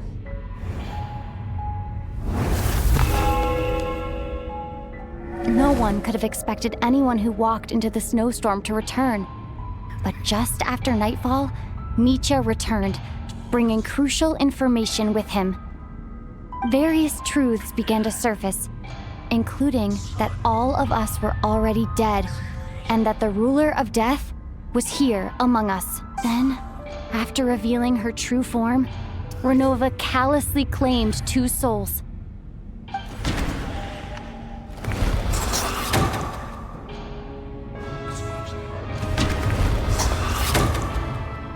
fact, everyone was already dead by the time we took the photo.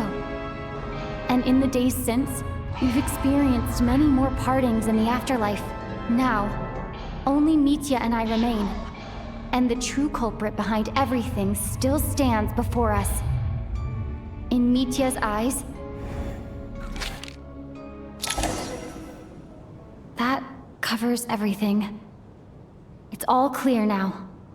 Your work isn't finished here yet, is it? The Traveler and I are still standing here, safe and sound. The Water Imp's song threw things off a little, but it is of no consequence. The ley lines have already anchored your soul, and the first ray of light tomorrow morning will take you back. I, meanwhile, need to review my attitude towards the Water Imp race. So the reunion in the night that Vojanitsa mentioned, I suppose that was never meant to be a permanent reunion. That just leaves you, Traveler. My power only allows me to temporarily separate your soul from your body. The ley lines of Tevat would not accept you, and your soul is firmly anchored to your body by your will, for a descender like you, who is not bound by Tevat's rules. Your death can only be brought through the most violent of means, such as directly destroying either your body or soul. I have no interest in involving myself with Descenders. For now. Although, this may change if Asmodee remains missing, or you insist on interfering with our affairs. One last question then. All our struggles and sacrifices here, they were meaningless from the very beginning, weren't they? Death abides no reason. Besides, what you call sacrifice is merely a concept created by humanity. To me, it is nothing more than a self-indulgent charade in the face of death. Mere mortals fantasizing that their actions could reclaim something from my grasp. A truly laughable idea.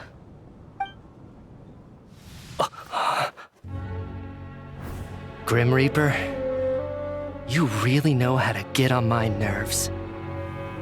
I'm not here to ingratiate myself with you. I kill merely because your deaths are necessary. Oh, you've made that quite clear. But humans don't take well to being scorned. Not even by the gods.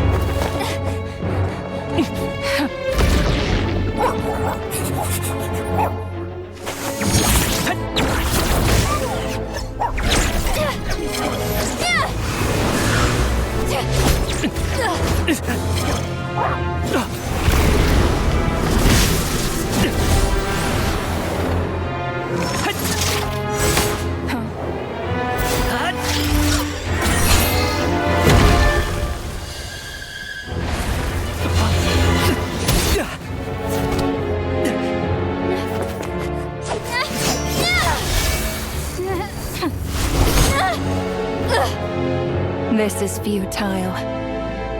You must know that you are powerless against me in my own domain. I suggest that you save your strength. For what? Maybe we can't change it. But if nothing else, we can at least teach you to have some respect for the dead. Audacious.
How are you holding up, Odette?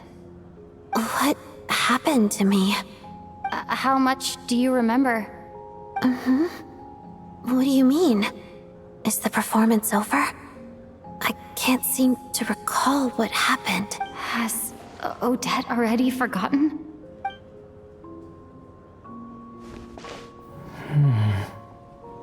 Mitya? Oh, I'm sorry. I guess I spaced out there for a second.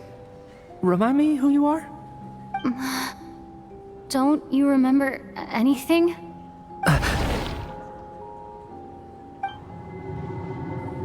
Yeah, I remember now, comrade. Looks like we guessed right. Just like me when Odette found me at the Armory Palace. For some reason, everyone killed by the Ruler of Death eventually came back to life. Just with one catch. They forgot what happened while they were dead. Odette and the others have already forgotten everything. Why were you able to remember this time? Could this be the reason? You said this is the Ruler of Death's symbol, right? I don't see anything there. You don't? Huh. Okay, I guess that makes sense. I carved this into my hand in the afterlife, so it's not visible in the physical world. Does that mean I carved this symbol into my soul? What an unsettling thought. Still, at least I get to remember what happened. I suppose it's a blessing in disguise. What about you, though? The Ruler of Death mentioned that you're a descender? Is that why you can remember? A full explanation would get complicated very quickly, but that's essentially it. Well then, now that it's all over, let's figure out what we've learned. The first thing I notice is that everything here is precisely as we left it, right before our deaths. This confirms that time passes differently in the afterlife than in the real world. They say that right before death, time slows down and your whole life flashes before your eyes. That must be how you know you have one foot in the afterlife by that point. Anyway, clearly the few days we spend in the afterlife probably only amounted to a few short minutes in the real world. This also aligns with previous reports of widespread temporary memory loss among the Armory Palace personnel. Now it seems likely that those were all brief deaths caused by the Grim Reaper's so-called curse of death. To those unaware of the truth, dying and coming back to life must feel similar to a short bout of catatonia.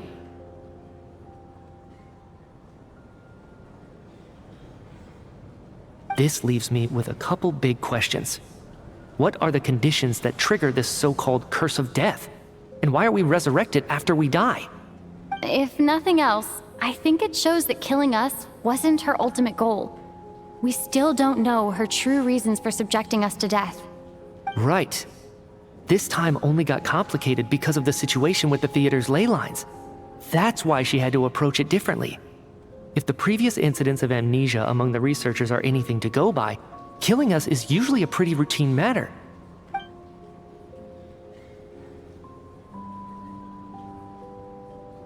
Come to think of it, wasn't I about to note something down before I died? I can't remember what it was, but I think it was something related to my research project. Sorry, Traveler. I'll catch up with you again later. Right now, I have to make a trip back to the Armory Palace. Ma'am, if I may, no one of your description has ever shown up in my investigations into Mr. Mitia's friends. Yet, you two seem very familiar with each other. Could you perhaps tell me where he was in such a rush to get to? And, by the way, have we ever crossed paths? Forgive the presumptuousness, but I feel a vague and indescribable sense of familiarity about you. I can explain everything. Could you help me gather everyone in the theater in one place?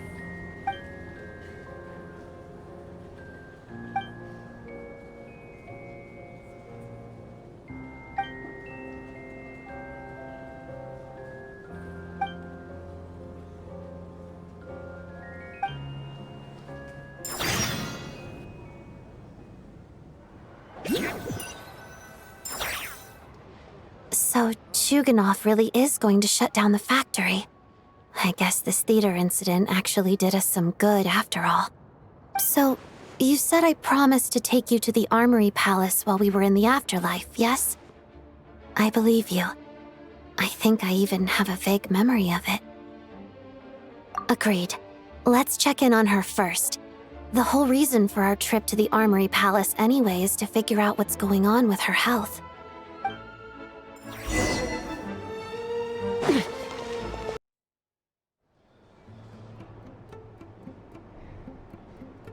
I'm finally back. Even though a long time has passed from my perspective, as far as Paimon's concerned, I probably just went out to watch a very short show. I should keep my emotions in check when I see Paimon again, or it'll seem weird.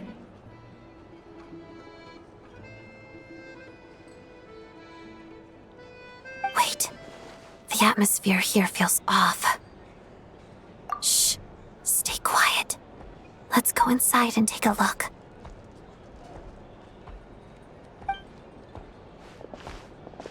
Have we still not been able to notify Child yet? We need new orders. What if that person comes back again?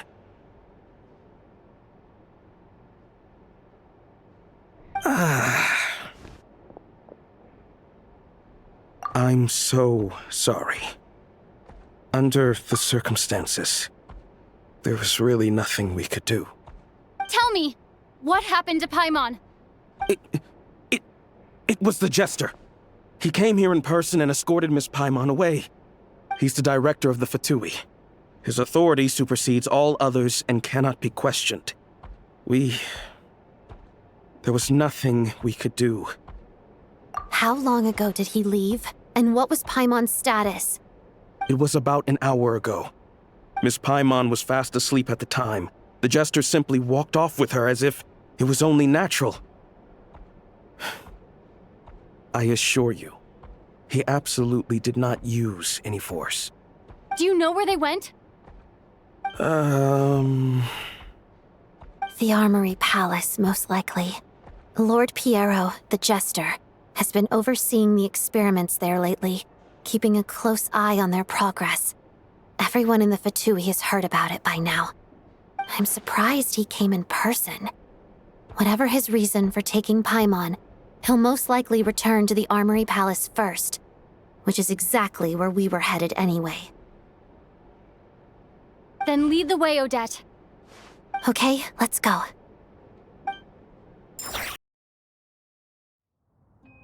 It's just up ahead. Quick, let's get inside. No, I'll go alone. You know I'm planning to force my way in. You're with the Fatui, so you should stay outside. I was hardly planning on taking you through the official channels anyway. I'm here to force my way in, just like you. I may be a Fatus, but I'm also Lelik, enemy of Project Stuja. Paimon's safety is paramount right now. With me around, you'll have an extra pair of hands. There might be devices inside that are easier for an insider to deal with. If you say so. Let's go. There's no time to hesitate.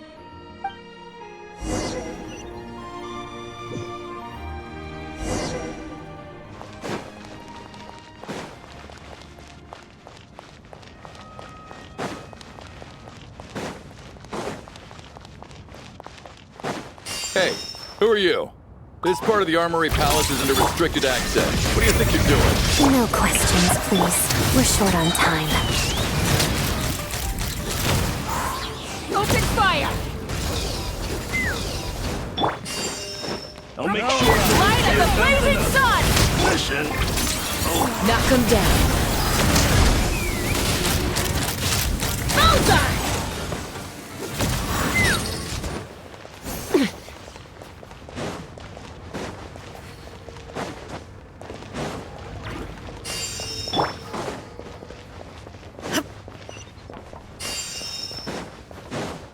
Illusion shattered! Fear the coming storm. Wrath from the sky!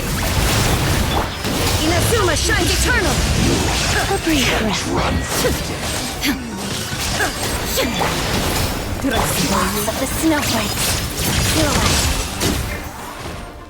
Ah!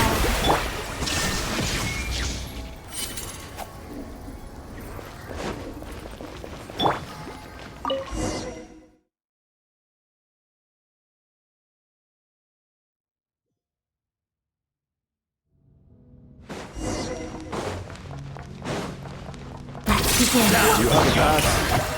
Where are you coming from? So, you're intruders, huh? I already claim before it happens next!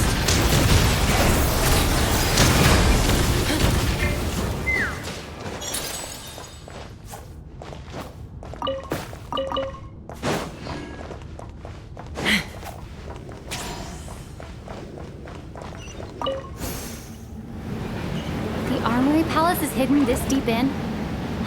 This place is much bigger than I imagined. They're conducting top-secret research, after all. The deeper it's hidden, the better, is standard Fatui logic.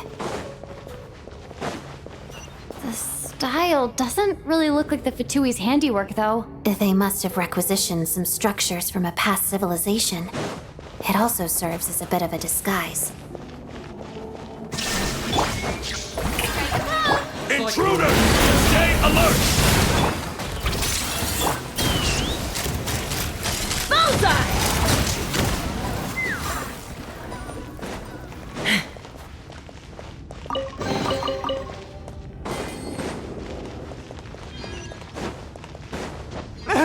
Intruders? Don't come any closer! Just what are you guys trying to do here? I'm sure feast your scalp! Witness the snow spawn's grace. Open fire! Locked on! No one interferes with a jester's work! Sir.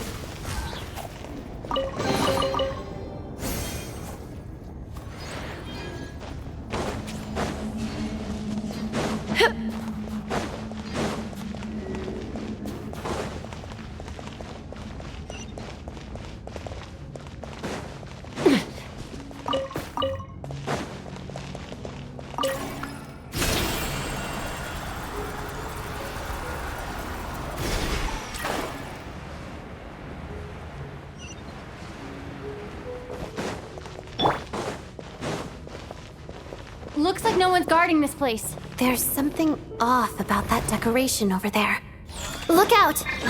Let's deal with these before we move on.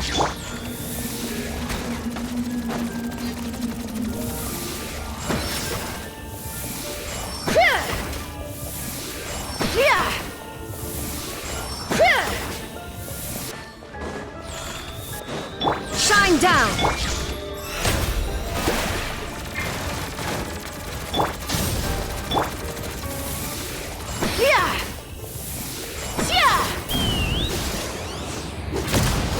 Giddy up! Fire in the hole! Illusion shot! Light it up! Wrath from the skies!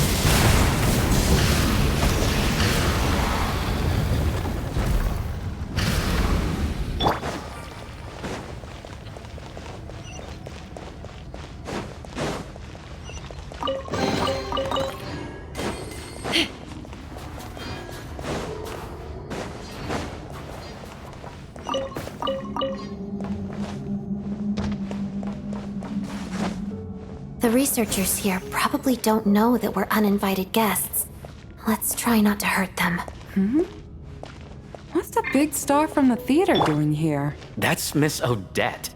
She's a member of the Fatui. Don't tell me you didn't know that.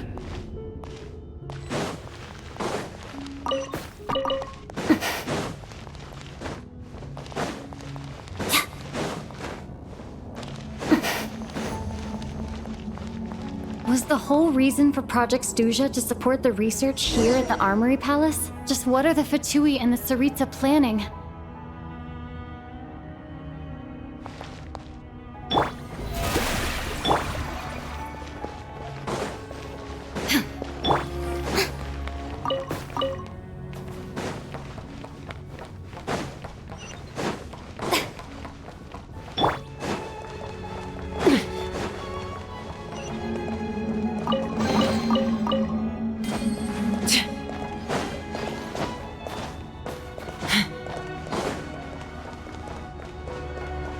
Whoa! Who are you? Never seen you around here before.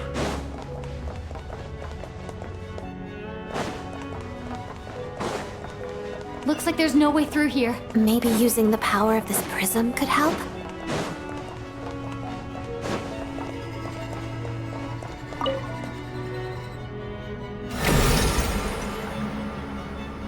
I think I see some images. It's the prism's power at play, causing images of the past to reappear, albeit only as illusion. Paimon and the Jester? Is this another scene from the past? Yes. It looks quite old, though. I don't think it happened in the recent past.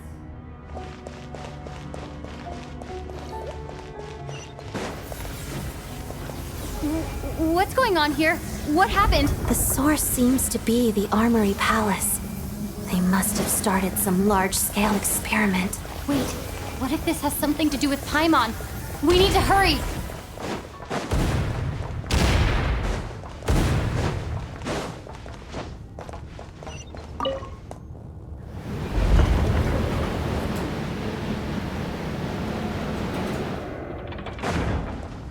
We're almost there.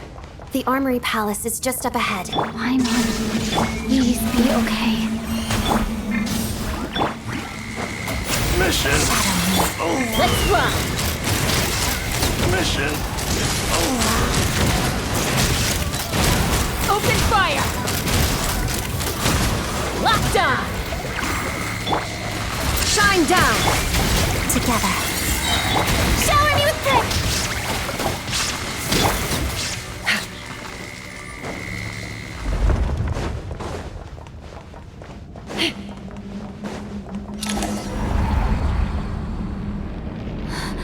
What's going on?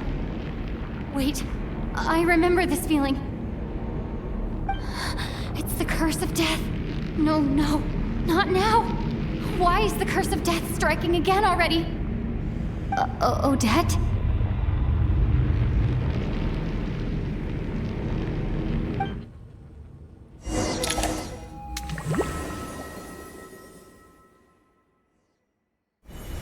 Is this the afterlife again?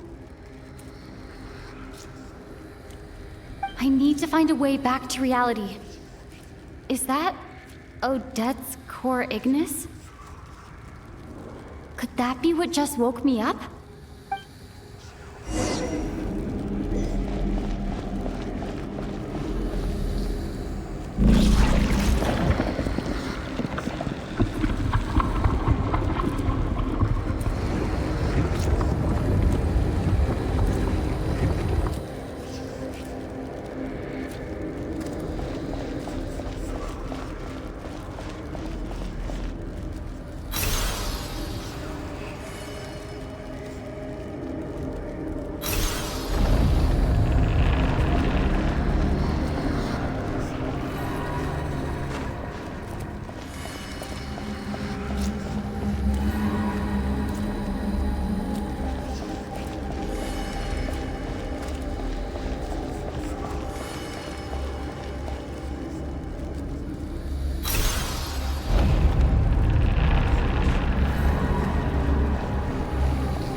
Odette! Odette! No signs of life, but past experience says that she should be resurrected before too long. Right? Did Odette intentionally use her core Ignis to guide my soul? I feel like something similar happened in a dream I had before. Thank you, Odette. If not for you, my soul wouldn't have found its way back to my body so quickly, and I might not have woken up so soon. But I'm sorry. I don't have time to protect you. I have to use the time you bought me to get Paimon back.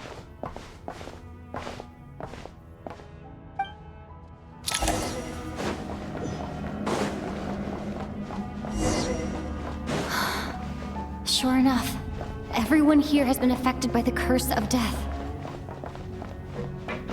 Paimon! Paimon! No, wait. Paimon probably didn't escape Renova's curse either. She won't be able to respond to me right now. I'll have to find her myself.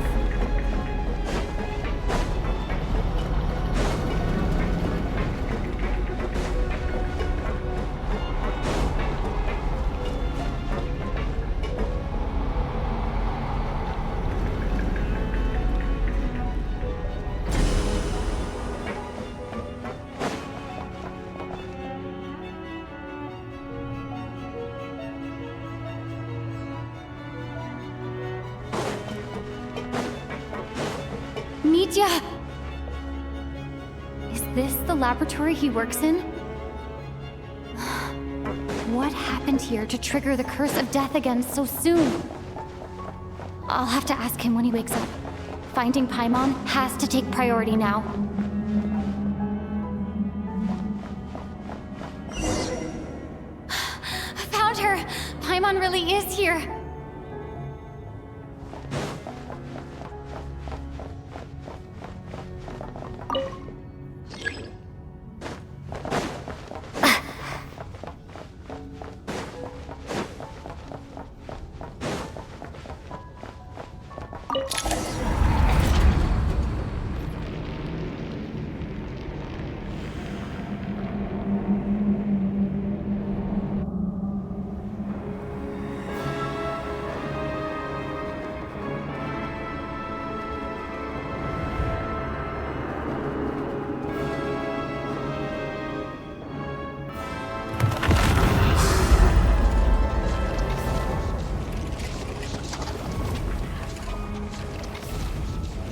You don't learn, do you?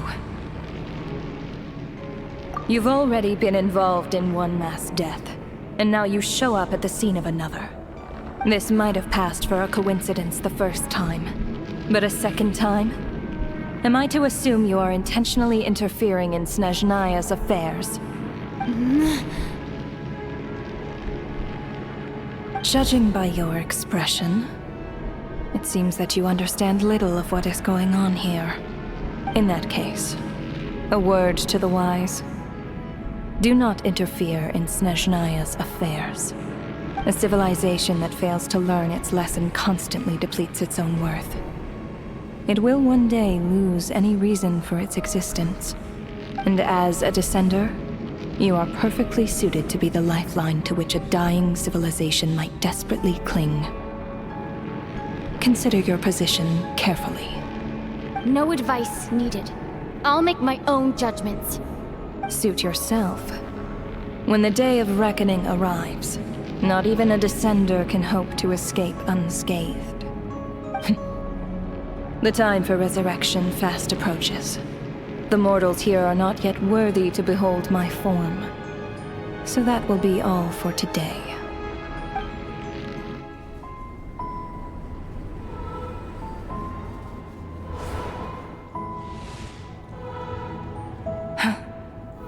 That thing is coming with me.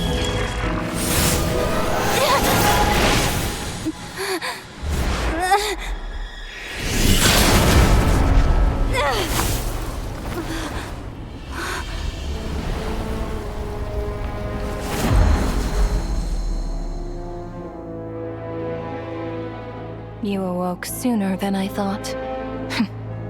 The curse of immortality is stubborn, unable to enter the ley lines, yet not content to remain a spirit.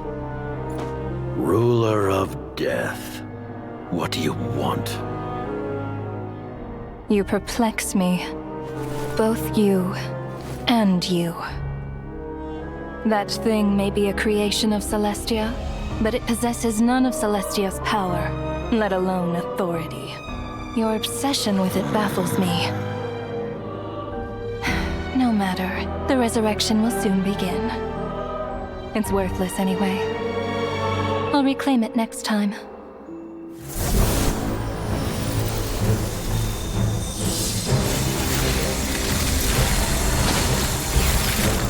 Hey, who says there'll be a next time?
I missed you, Paimon. What are you talking about?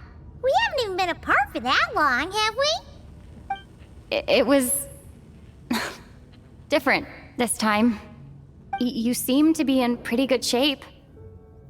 Yeah, Paimon's back in tip-top condition. It's the weirdest thing. Paimon fell asleep earlier, and when she woke up, she found herself here. The Jester and that guy talking to him used some kind of energy on Paimon, and she could kind of feel it canceling out that other thing that was making her feel unwell. So, Mitya helped too? Apologies for leaving in such a hurry at the theater earlier. I was in a rush to verify some theories. Rest assured that your companion is perfectly safe. We reversed the effects that the experimental energy had on her. The Jester specifically instructed me to do so. I suppose this is our first official meeting, Traveler. I could not let Paimon suffer in her condition for a moment longer, and so I simply took her without explanation.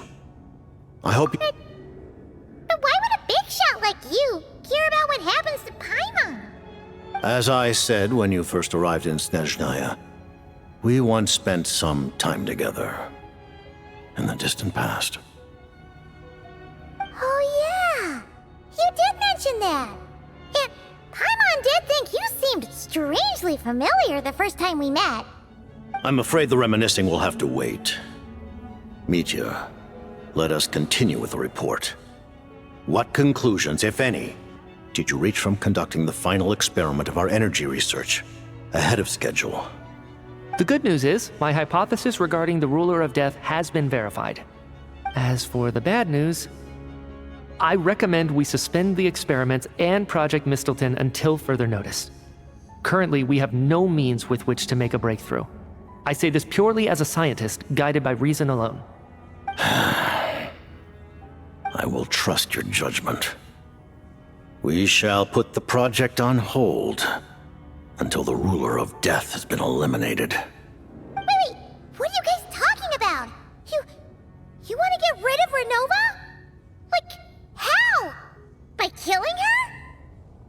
by whatever means necessary, so long as it removes the threat she poses to us. Until then, everything we do will be in vain.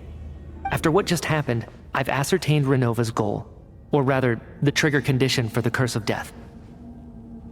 Okay, let's hear it.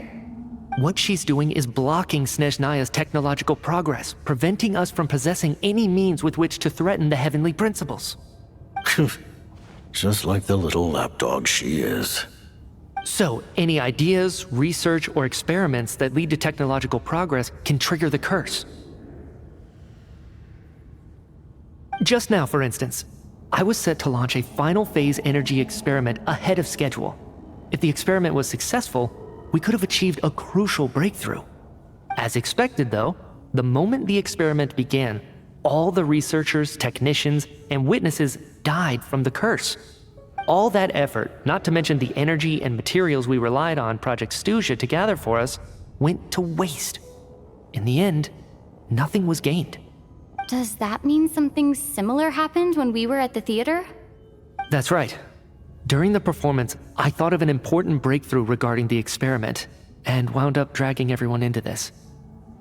So the nature of the curse seems to be something like, when moments of technological progress occur, all life in the vicinity is taken away.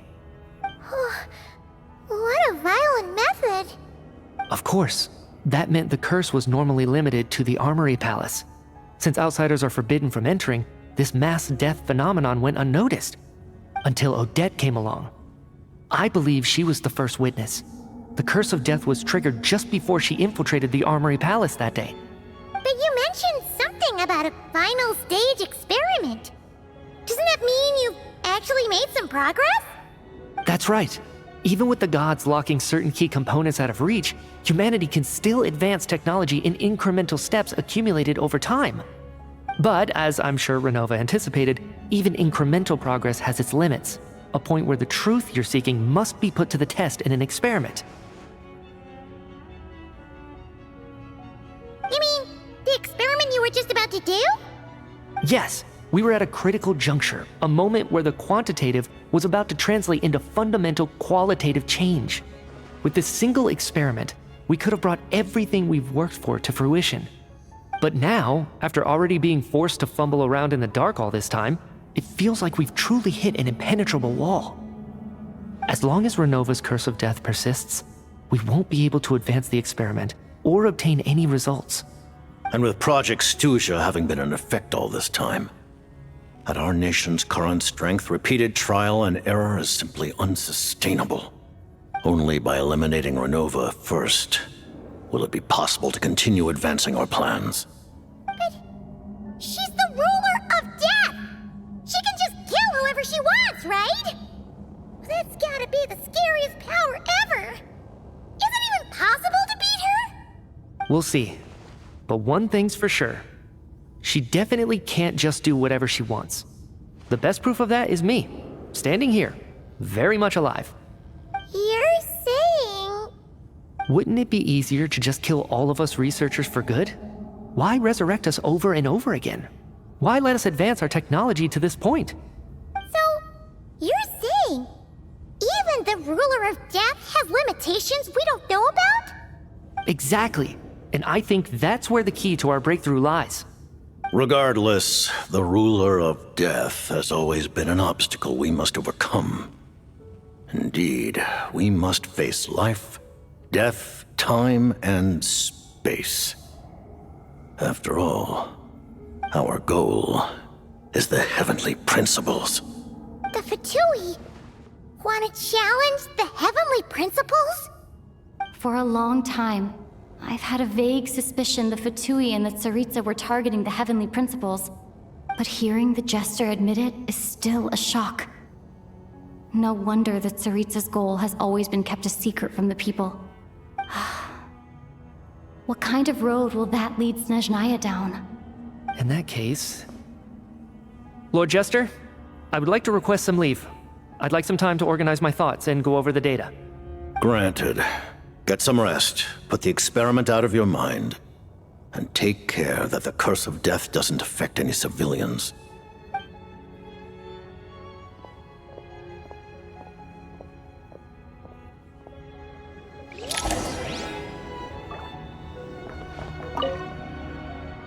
While there is yet time, allow me to offer you my hospitality, honored guest of Snezhnaya. Is there anything you wish to know?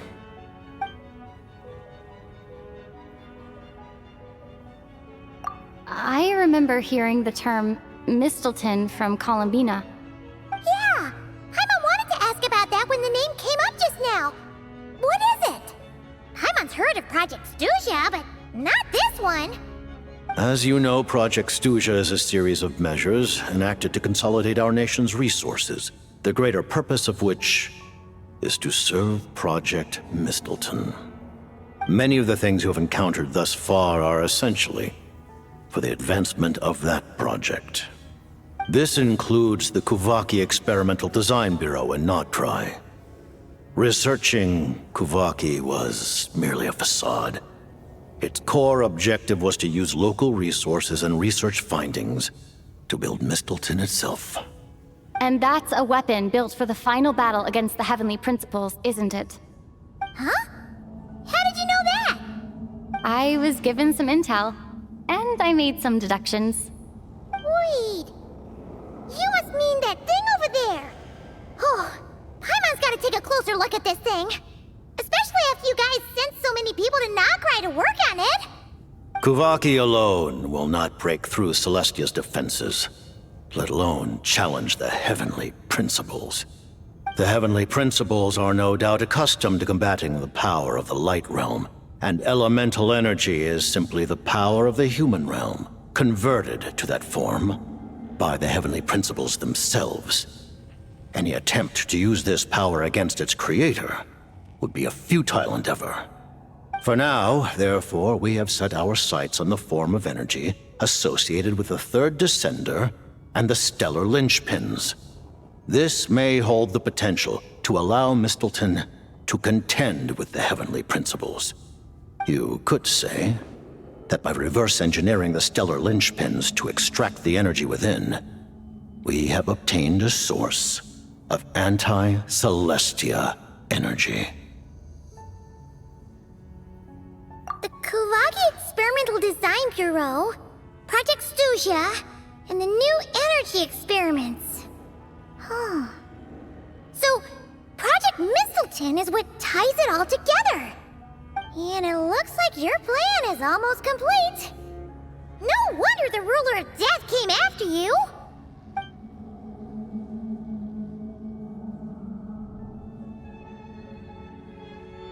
Her Majesty the Tsarita has embarked upon an expedition to vanquish a monster. Were it not for this, I imagine she would have been delighted to grant you an audience. Seems like the powers that be in Snezhnaya don't intend to hold my past conflicts with the Fatui against me. The Harbingers have been granted significant autonomy in retrieving the Gnosis. But by the same token, they do not completely represent Snezhnaya's official stance. You read my mind. Speaking of the Gnosis, Paimon's been dying to ask this question since forever. Why exactly does the Tsarita want to collect them? Is it something to do with the fight against the Heavenly Principles? The Gnosis will undoubtedly serve as a key bargaining chip when she confronts the Heavenly Principles. Beyond that, you had best ask the Tsarita herself. I am not sure if this information is mine to disclose. What do you mean, not sure? Don't you make the rules? You're the highest-ranking Harbinger! Ugh, never mind. Taking on the Heavenly Principles is something most people wouldn't even entertain in their wildest fantasies. Why is the Tsarita so fixated on this? Into that today, civilization is nothing but an illusion. Something whose very existence can be negated at any moment. Our civilization may very well be destroyed in the struggle, but as things stand, the Heavenly Principles could choose to negate our existence on a passing whim. And we must not sit back and accept that fate. Only by changing the state of affairs, only by overthrowing the Heavenly Principles, can our civilization truly be said to have taken root. Otherwise, the fate of the people of Conria and Hyperborea is a cycle doomed to repeat itself. Accepting potential destruction in return for getting to control your own fate. Furthermore, perhaps this is still somewhat difficult for you to understand. Are you aware that all the rules of this world are made up of curses? Huh? All of them? Paimon knows about the curse of death you mentioned, and the curse of immortality that you and Dainsleif have. Then, the birth of the Hilly Churls, the rules of Natlan's Ode of Resurrection, those are curses too? Farina's long life seems to stem from a curse placed on her by Focalor as well. Yes. Even a god's love for humanity is a curse the heavenly principles inflicted upon the gods. What? The Tsarita has always had ample reason to hate the heavenly principles. If she can seize their authority, she will reconstruct the entire world, and when that time comes, humanity will be completely liberated from curses and lies. Look forward to it. It will be a world beyond your imagination. Though the ordinary people of Snezhnaya may not understand these details, in this frigid land locked in a ceaseless struggle against the environment, in this nation to which the gods have never shown favor, we all believe that standing in solidarity with the Tsarita in our shared struggle will surely usher in a new and better world.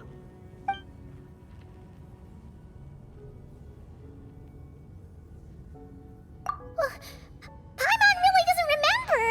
He's basically a stranger. You've got to believe Paimon. Allow me to explain. The reason Paimon reacted to the anti-Celestia energy developed by the Armory Palace is because she comes from Celestia herself. More specifically, she is one of its creations. Paimon? A creation of Celestia? Oh, right. I was blinded by anger earlier, but thinking back on it, Renova also said that Paimon is a creation of Celestia, but she lacks Celestia's power or authority. As you know, the lunar fragments in Nodcry were pulled down from the sky using Fatui technology. But the first application of this technology was in Conria over 500 years ago. I used this technology upon the heavens, and the response I received was none other than Paimon descending from Celestia. I presented her to the Vinster King, but he took no interest in this gift, nor did it satisfy him. Paimon then took up temporary residence in my palace until, of course, the arrival of the Cataclysm. Wait, Paimon's a little confused. You're talking about things that happened in Conria 500 years ago. You're saying Paimon was there for that? But Paimon doesn't remember any of that. Falling from the sky? Being given away as a gift? None of it. Having lived through the Cataclysm, perhaps you too were burdened with some manner of curse. Although, losing your memories would indeed be the smallest price I've ever seen paid. But it's not just her memory from Conria.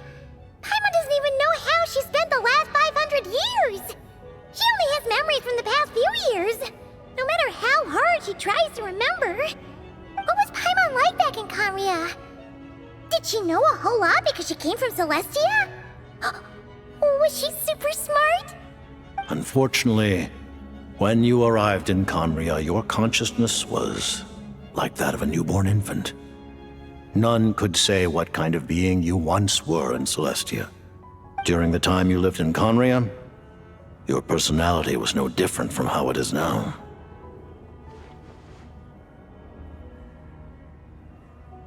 Aw, man! Paimon's plan to get her memories back and become super smart is ruined before it could even start.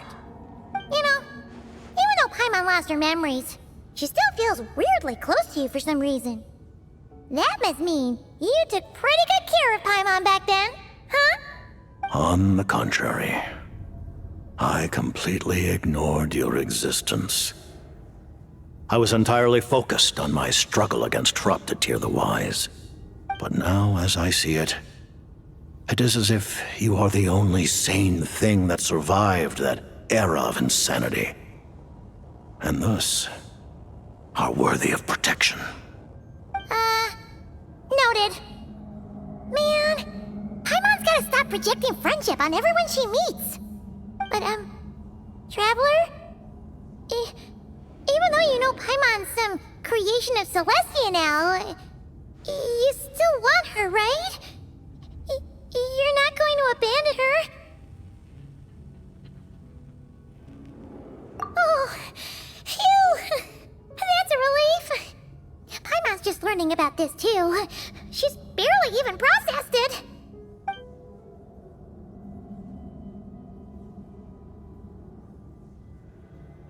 Thank you for telling me so much. I'm a bit surprised, honestly. I didn't expect you to be quite so transparent with me. Given the circumstances, the Fatui need not hide anything from our allies. Allies? To advance Project Mistleton, we must first resolve our issue with the Ruler of Death. And, if I presume correctly, you have no intention of letting her actions go unpunished either, do you? That's right. Ever since she said she intends to reclaim Paimon when we next meet, I figured reconciliation was out of the question. Against an opponent of this caliber, deliberating over our allegiances would waste time we do not have.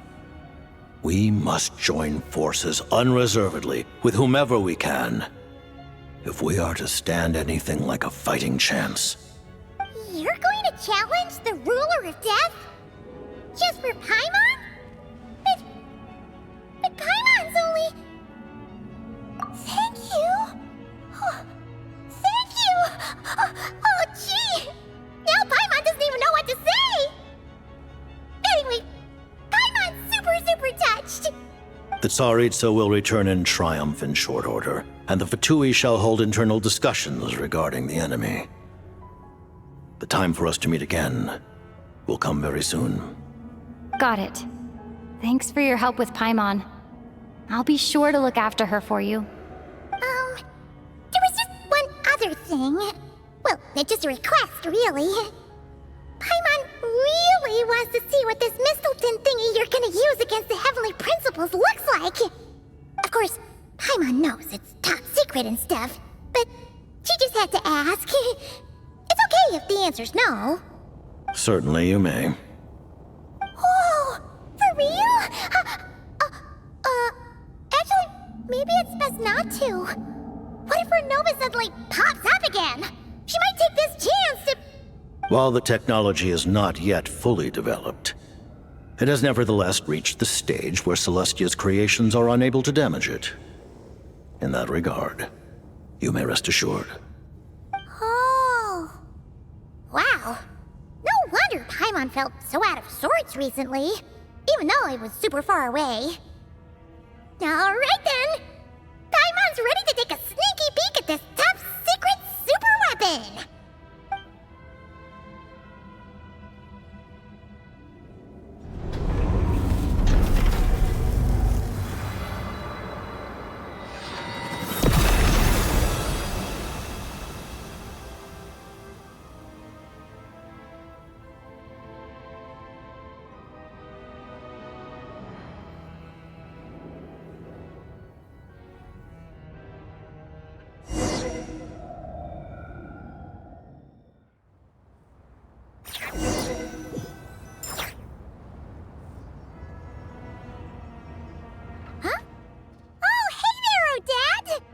Paimon? Hey. Thank goodness. You look well. Have you recovered? Long story short, yep, Paimon's all better. What are you doing here? Were you waiting for us? That's right. When I woke up, I wanted to go in after you, but the guards had woken up as well. It would have been tough to take them on alone, and there was no easy way to sneak past them. So I returned the way I came and waited for you here. It was thanks to you that my soul found its way back to my body so quickly. Thank you. Huh. That actually worked? Nice. I just figured I'd try my luck when that ominous feeling struck me. Really, you should be thanking this thing instead. Anyway, and now that things here are all taken care of, I have other things I should get back to.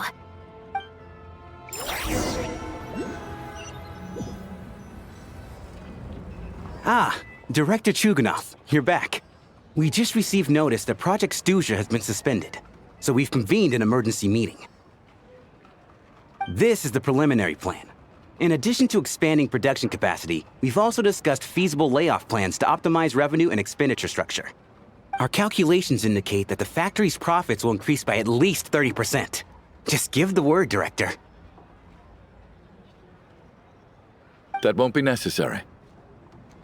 Leave the energy for those who need it. Whether they use it just to get by or to run a business, that's up to them. Start preparing to halt production and lay off the staff. Make sure the workers are able to land on their feet and that they are duly compensated. Thank you all for your hard work during this time. Am I hearing you right? Why? After all the tough times we made it through, now is exactly when we should start to turn a profit.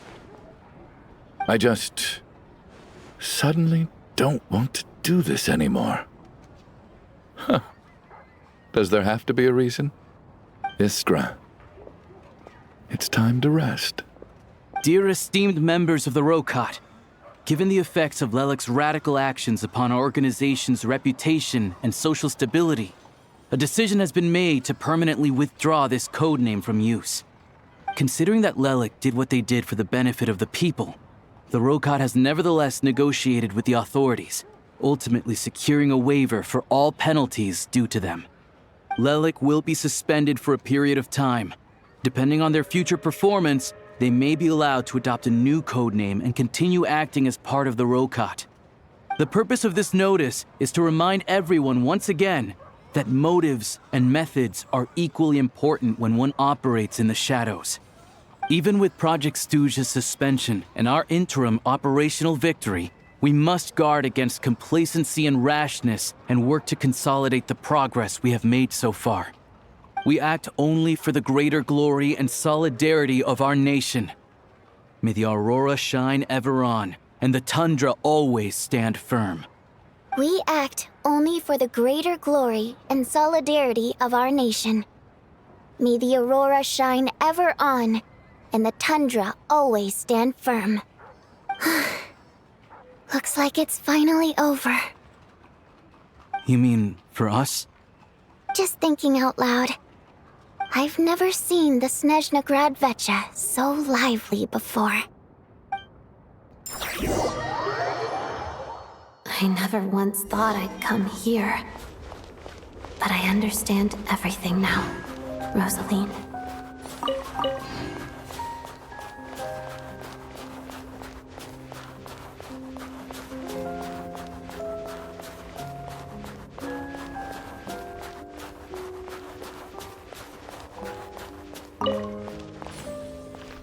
I've seen Spirit Seeker performed many times, including by your mother.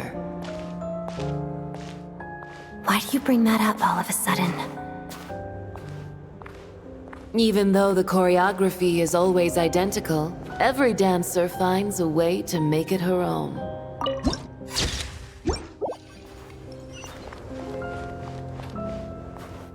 So you actually want to talk to me about ballet? I just think it would be a pity if the dance was lost to history. She didn't teach it to you, did she? That was an unusually subtle taunt for you.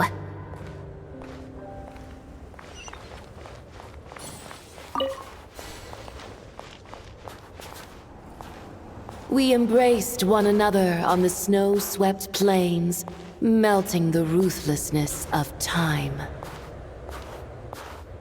But when our bodies, in pieces, are cast to the winds, what of our love will remain behind?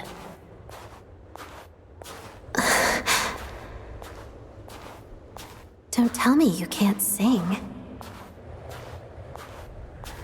Shush.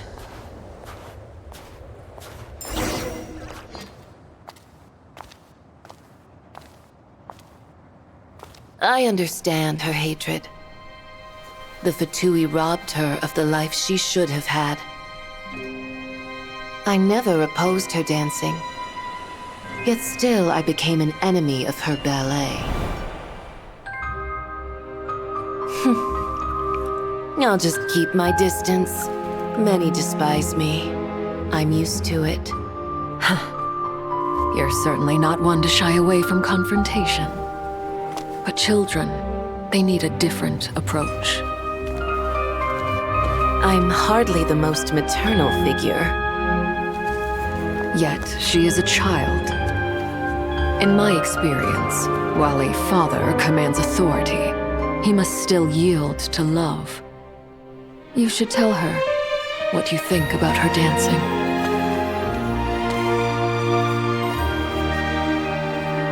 Odette will soon take the stage at the Koralyevsky Theater. This could be your chance. Geonosis secured. It went smoothly. I'll be there. Have them send me an invitation.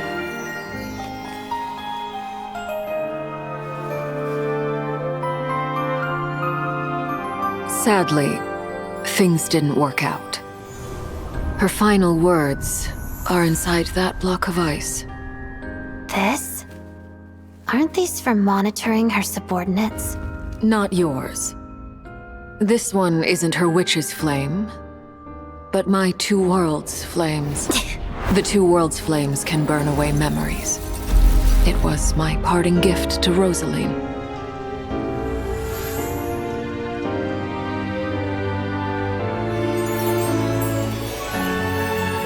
If all goes to plan, she and I will both live to see the Tsarita succeed. I believe she'll find peace. But if anything happens to me, she needn't follow in my footsteps. The cryo-energy will fade away in time. Then the two worlds' flames will burn away all memories of the Fatui. She'll be free to dance. She deserves this. I will handle the aftermath. The choice is yours, child.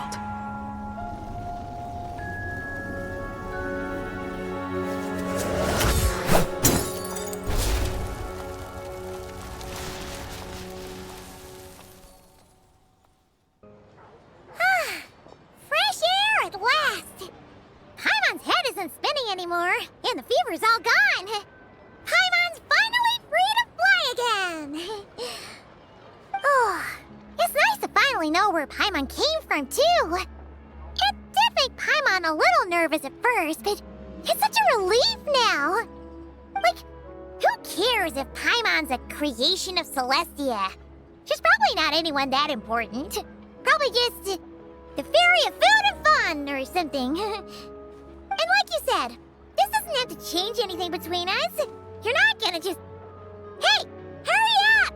Why are you walking so slowly? You've spent the last few days lying in bed and stuffing your face. I didn't think you'd be able to fly this fast. Says who? Paimon's as agile as ever. They don't call her White Floaty for nothing. Paimon originally wanted to check out the bookstores in Snezhnograd, but she's more in the mood for flying around right now, so let's save that for later. Wait, they've got light novels from VII Publishing House here too. Huh? And this is Paimon's favorite mystery story from Fontaine! Wow! They got a sequel! The local Snezhnaya books look pretty interesting too, but also kinda heavy. Not the easiest things to look around. I thought you were in the mood for flying around. Paimon can read while she flies. two dolls! Which do you like better? Alright! Boss, we'll take both. Paimon will have the other one. Oh, I thought we were only getting one. All right, fine, I'll pay. There you are. Thanks for visiting. Paimon will grab this and then... Huh? Huh? Huh?